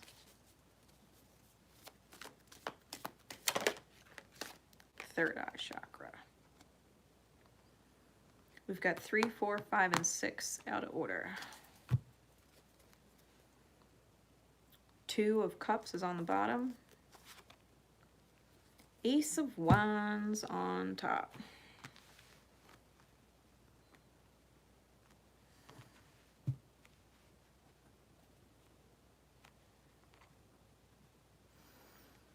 All right. I think Spirit is nudging you towards the truth because ultimately you want to come together with someone. Ultimately you want to come together with someone and create a life that you love, something you've built together.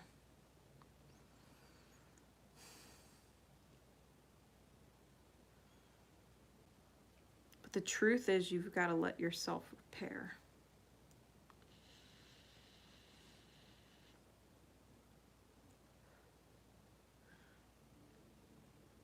There's something unrepaired.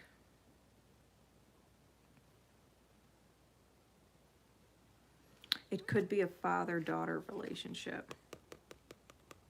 That the healing needs to begin. That it needs to be chosen. And that the opportunity is beckoning you to create magic. To flow and create your own fortune.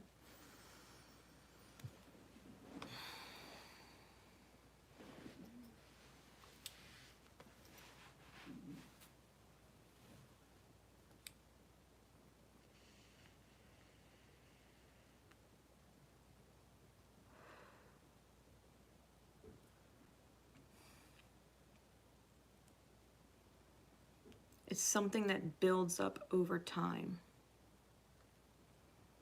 The sun starts it. It starts the flow. It starts the healing. And then there's this buildup over time that's fragile. Right? It's fragile. Icicles are fragile. They break easy. You can hit them with a broom and they all crack off. Doesn't take much effort. But icicles build in the shadow. So something could have started very light that built in the shadow and became fragile.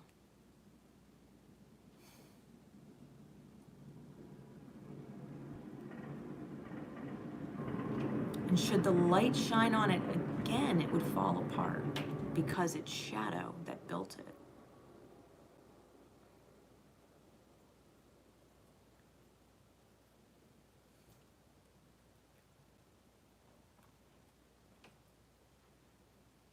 There's a truth and a truce. I'm hearing and a truce. A white flag within the self. A surrender. Something you need to open up about. Something that you've had under lock and key and buried, won't talk about it.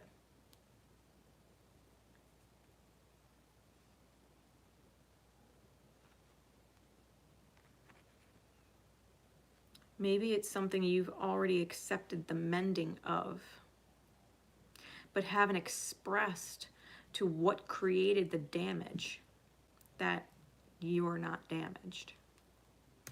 Like maybe you have found forgiveness or acceptance, but maybe the person that created it hasn't.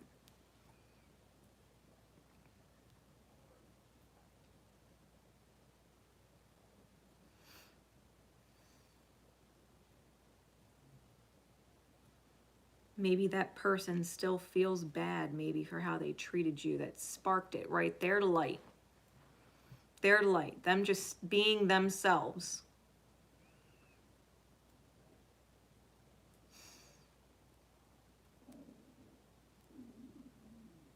Might have sent you through the shadows, and you've created something beautiful with yourself. But being in the shadows, like, it creates a danger for other people.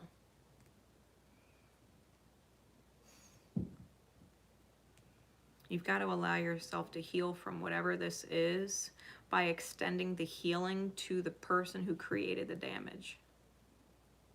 Like, hey, I know we went through this shit. And I know that you know I was hurt.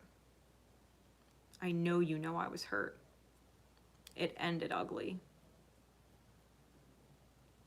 Just know that I've gone through a lot of wonderful healing since then. I know I'm the same person, but yet I'm not. I feel like a better version of myself. And if you weren't that person then, to me, I wouldn't be the person I am now.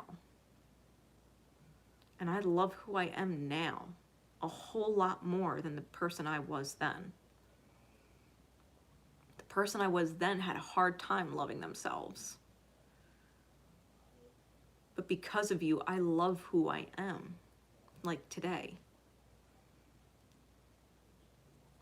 So just in case, if any part of you feels bad or always regretted that we didn't end on better terms, just know I'm grateful for you and I don't want you to feel bad. I'm appreciative. Like it's okay that it ended the way it did. It's okay.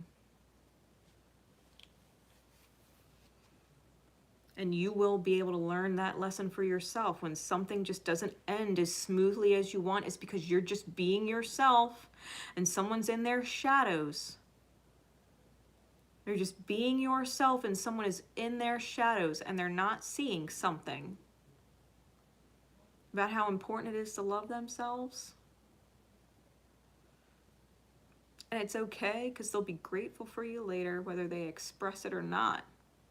No different than you were grateful for someone, whether you express it or not. But the expression of it helps heal. It helps heal things a lot faster. People let go of wounded energy when someone tells them they don't have to carry it anymore.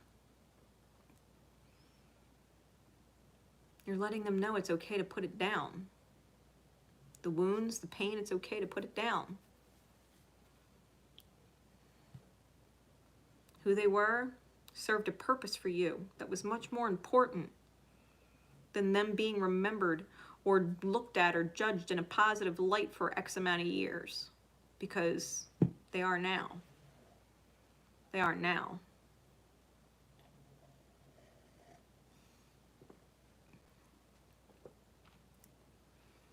Third eye is about the vision. It's about seeing the bigger picture, seeing the long term. The third eye is the closest chakra to the crown, and the crown is where we communicate and are in touch with our divinity, our higher self. Our higher self let us know we have a beautiful vision that wanted to be achieved, a beautiful vision that wanted to manifest. Just because it said this is the most effective and efficient path, the fastest path to your vision, doesn't mean Spirit said it was an easy one. It's the most effective and efficient way to get from A to Z.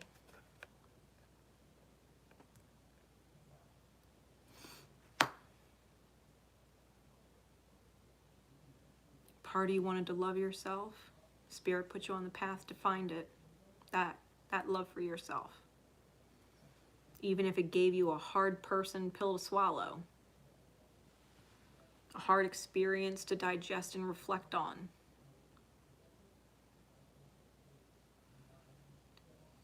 Can't necessarily appreciate the light unless you've been in the dark.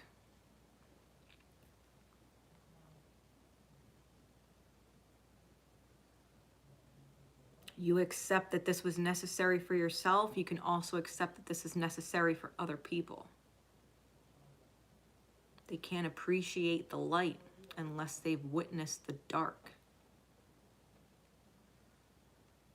No one has any reason to hate themselves or self-loathe. When you stop loathing yourself and you are appreciative of your experience, it is not the wrong thing to do by letting someone else know, like, hey, I know that what we went through was fucking difficult, and I know we weren't our best selves at that time. But just know I wouldn't have found my best self without you. So even though you weren't your best self then, I'm really grateful that you weren't. Because I don't know if I'd have appreciated it. I don't know if I would have shit all over you then. I just know I'm not the kind of person to be ungrateful or shit all over people now. I don't take anything for granted. Thank you for not being your best version, because it pushed me to mine. Thank you.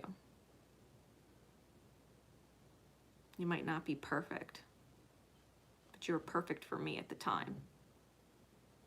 And I might not be perfect, but maybe I'm perfect for you right now at this time. To help you move from A to B, so that you can get off of being stuck on A.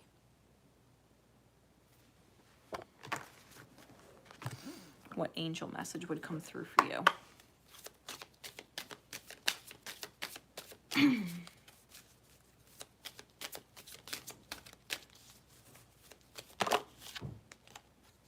Yeah, clear seeing, clairvoyance.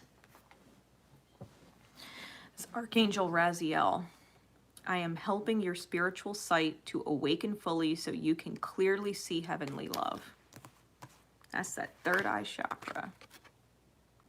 Clear seeing. Archangel Raziel is the magician. That soul magic with the Ace of Wands.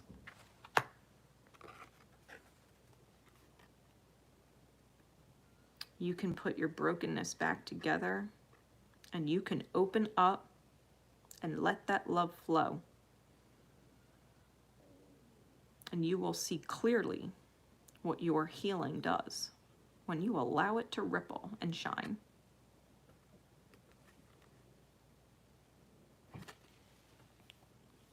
I'm helping your spiritual sight to awaken fully so you can clearly see heavenly love.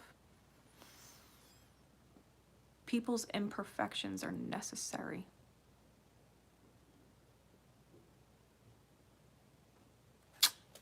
That's awesome. That's awesome.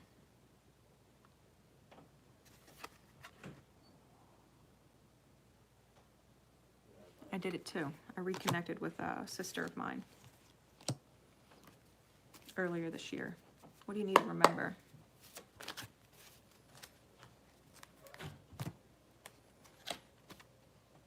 Because these are the souls that are most loyal to you outside of this lifetime. Remember loyalty.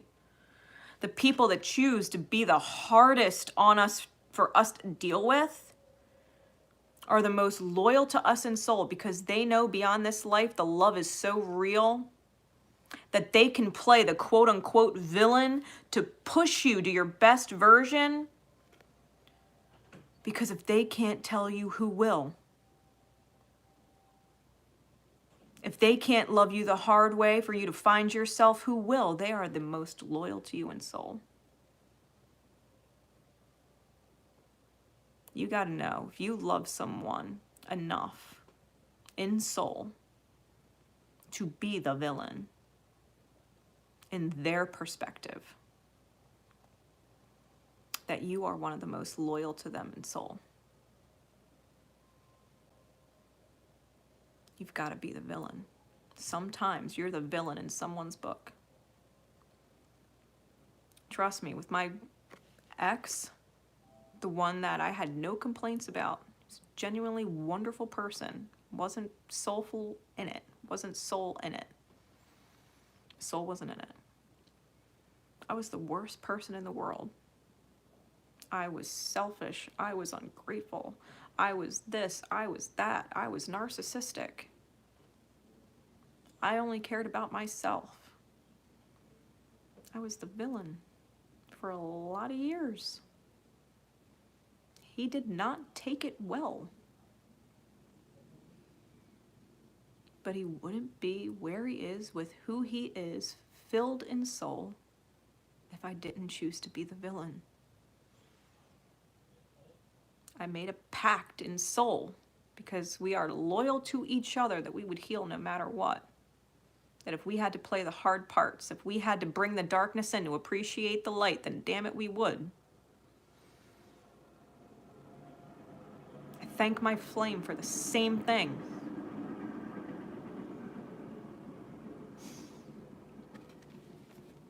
Remember, your reliability demonstrates your loving sense of devotion and consistency of being.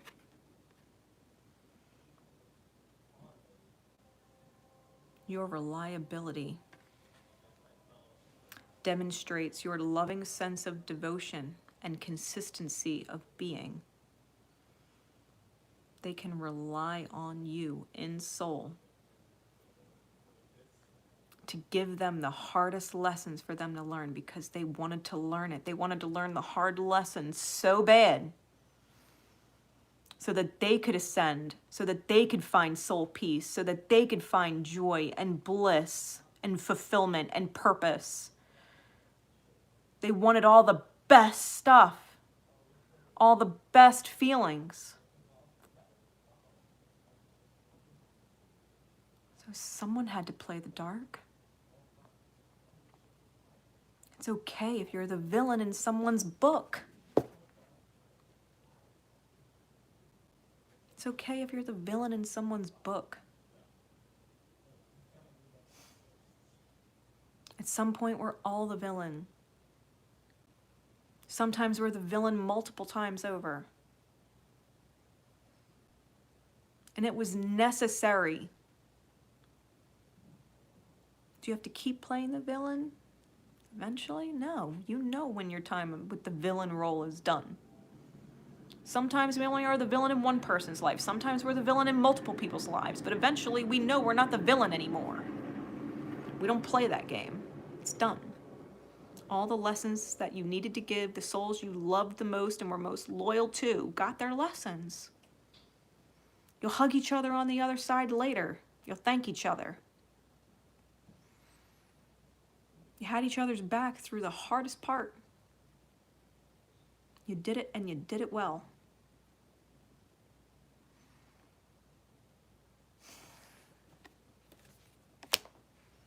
It's okay. It's okay if someone looks at you and you got to be the villain right now.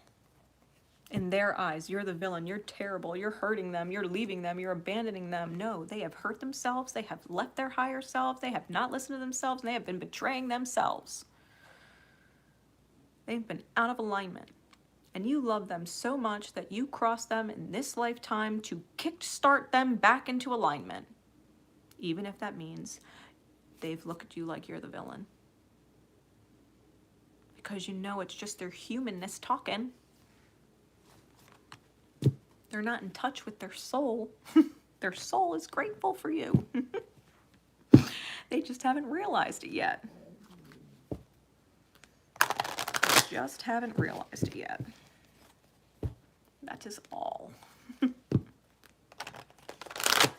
All right. Secret code name. Only one.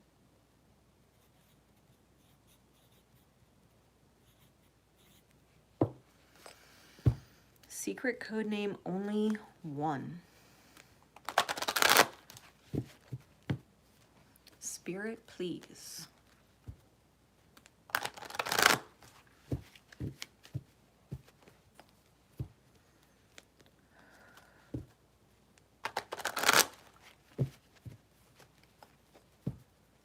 What insight with this new reflection, new moon in Scorpio, what insight can you give secret code name only one and those who would resonate or be drawn to this message? Heart chakra. Leading the way, what else?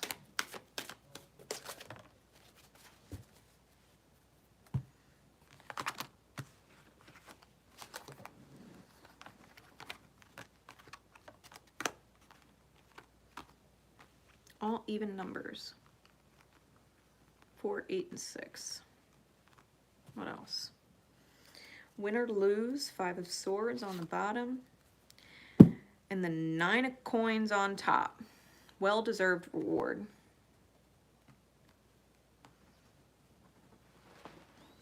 You know you deserve to reach the top. Only one? You know dang right well you deserve to receive the victory, the accomplishment. You're welcome. I love you too. You deserve to be proud of you and your life. You deserve to love yourself. You deserve to shine. Hell or high water. I pity the fool that gets in your way. This Geminian energy. While you're waiting on results. Waiting on people to fucking get it. And while they're waiting, while you're waiting on them to fucking get it. To hit the target. To finally make it where they're meant to be on the authentic path. While you're waiting. You are very much enjoying the fact that you've already gotten there. And you can't focus on them. They're behind you and you don't look that way. If they're behind you, you don't look back there. You're looking forward. You're looking up. You're looking out. You're seeing things from the higher perspective. You are well aware, this being on the top of the deck. You have manifested your independence from the karmic reality. Here. You see what other people don't see. You see the truth. Whether it's the beautiful truth or the bitter truth, you see the truth. And the truth is the truth. You know it don't change. You see clearly. You're aware of the fact that only someone who has mastered their divine destiny, who is set on divine path, can pull the sword from the stone.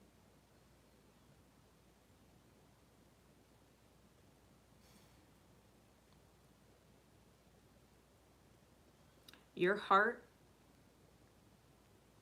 because I'm looking at this card, with the heart on the knife, on the sword.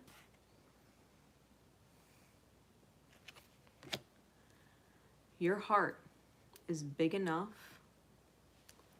to stick a knife in it when it's done. It's done, and that's the bitter truth. The truth is the truth, and you love enough to stick a knife in it when it's done. You're strong enough to plant it firmly in the dirt. And when they can handle the truth, they'll be able to pull it out. When they can handle the bitter truth, they'll be able to pull it out. And the truth they shall receive with love.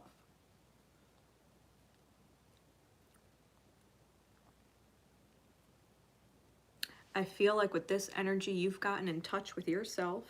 in touch with your spirit, your higher self. You figured it. You figured it out. That you and your perspective and your higher self are the only one you actually fucking need approval from. You and your higher. Self-approval. You're in touch with you.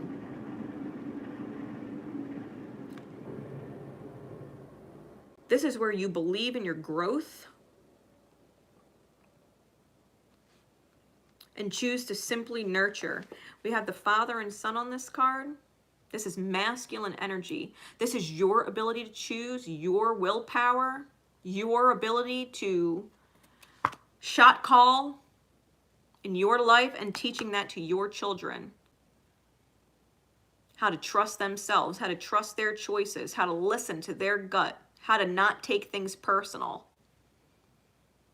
Showing them how to lead their life and create stability in their life. Doesn't matter if you're a man or a woman, or if your children is a boy, or if your children and your child is a boy or a girl, or both.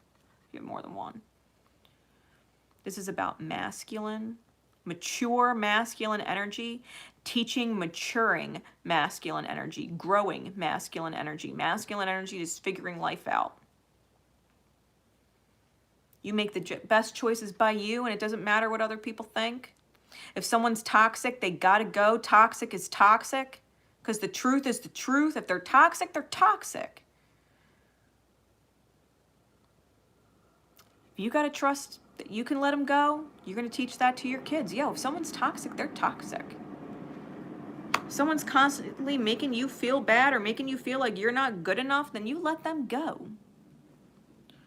Someone's constantly calling you fucking this or that, like you're crazy, da-da-da-da-da, and you don't fucking like it because you know dang right well you're not stupid, then you cut them off. The only person you need is you. You're the only one. The only one who needs anybody is you and you. You don't need anybody else. It's great when other people are around.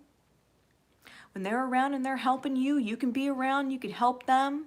You work together as a unit, as one unit.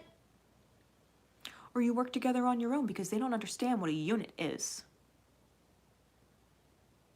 They don't understand what working together is, what synchronizing is, what harmony is. They don't get it. If they're toxic, they're toxic. Because they're either working with you or for their fucking selves. And if they're working for themselves, they are not a unit because they're not considering you. They're not considering what's best for the unit. Only one. They're considering what is only best for themselves.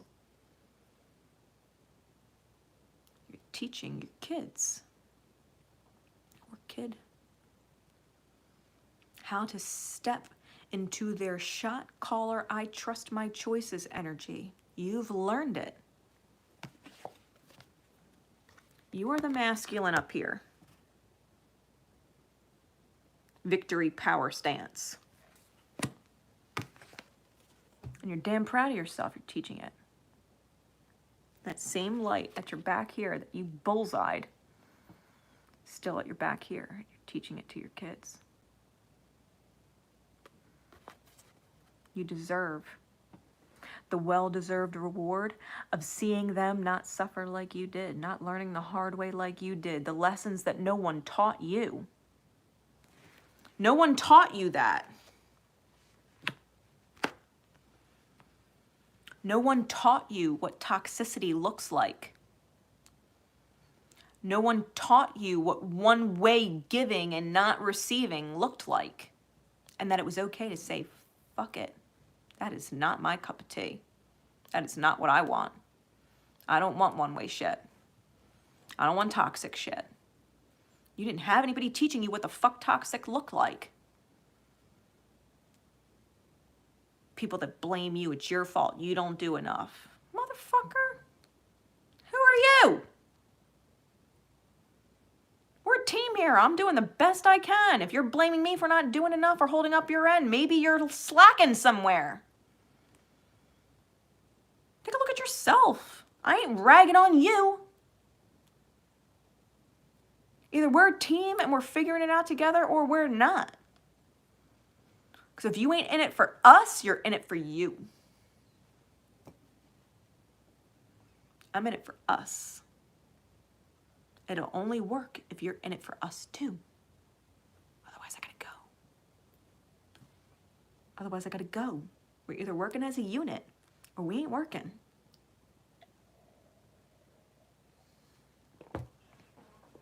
You learned it the hard way through experience.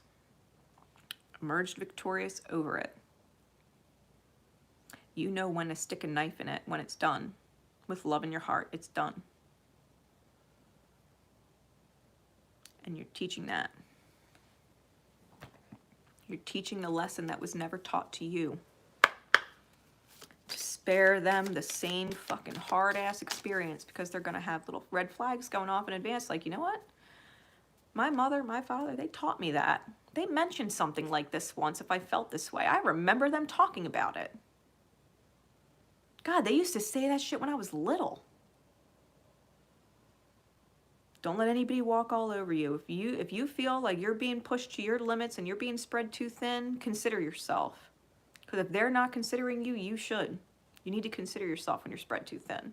Because they're not.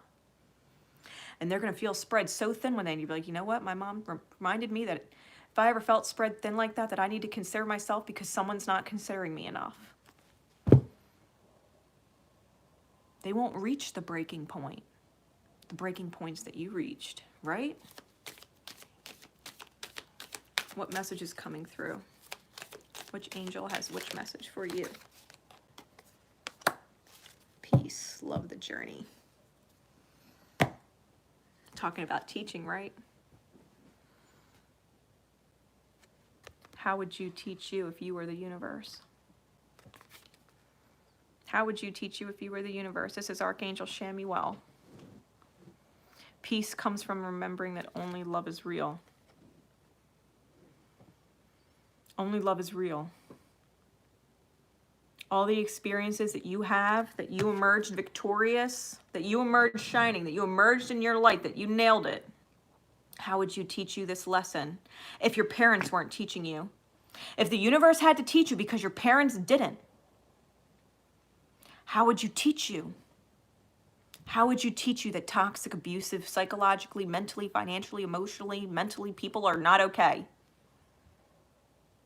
That no good comes from it? If your parents couldn't teach you and you were the universe, how would the universe teach you? The best way it could, through experience. Now you get to teach your kids so that the universe doesn't have to. You just made the universe's job easier. Thank you, universe, for all those fucking hard experiences, because you know what? In this vision, I always saw my child happy. I always saw my child at peace. I never wanted them to suffer. I never wanted them to live the same pain as me. I never wanted that for them.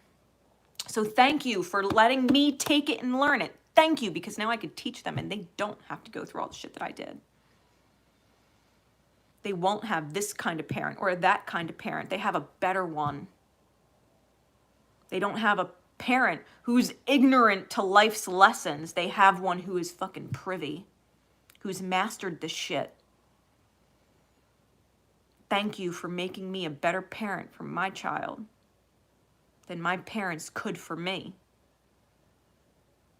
Don't worry, I don't hold it against my parents. They were ignorant too, only they didn't get it like I do.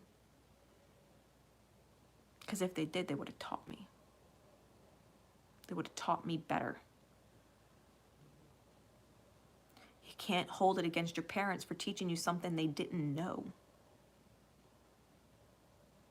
It's not their fault they didn't know. If they knew, they would have taught you. Because they wanted all the same things for you that you want for your kid. They don't want you to suffer the same life they did. They don't want you to go through the same experiences they did.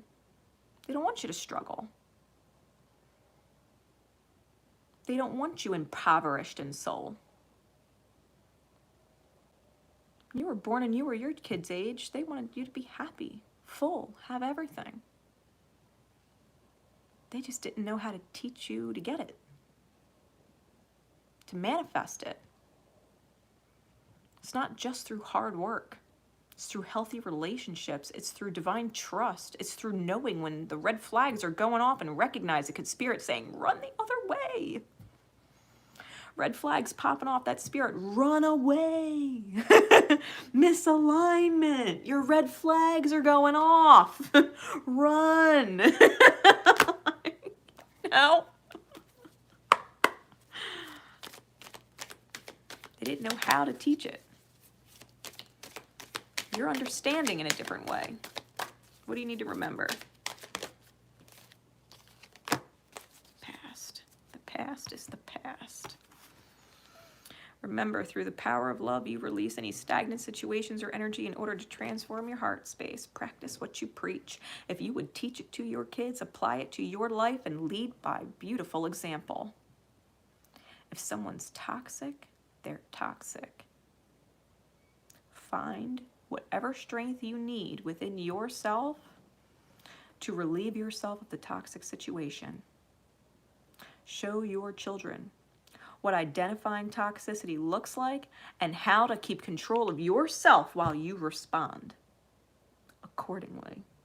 You're not going to fight with the toxicity. That doesn't make sense. But you're going to embrace things that create stability so that you can, in fact, leave the toxicity, because fighting with it ain't going to fix it. Fighting with it ain't going to make it go away. But creating a reality where the toxicity is no longer interfering with your life, well, that let the toxicity go away, didn't it? What did you need to do? What shadow did you need to overcome? What addiction did you need to override? What being on top of yourself did you need to pull the fuck off in order to make shit work? What strength did you find in yourself? Because you were determined to teach them what success fucking looks like when you put it into action. Divine masculine energy. You know how you feel, and you know what to do. You do. I hope that helps. I hope that helps. Because when there ain't no one else, that you could depend on, you got to remember the only one you really need is you. You are the only one. You self-approve. You self-approve. Period. So, I hope you all enjoyed the secret code names. I will make sure all of the timestamps are in the description. I love you all. My love and support is with you. Until next time, guys. Love each other. Most importantly, love yourselves. Bye.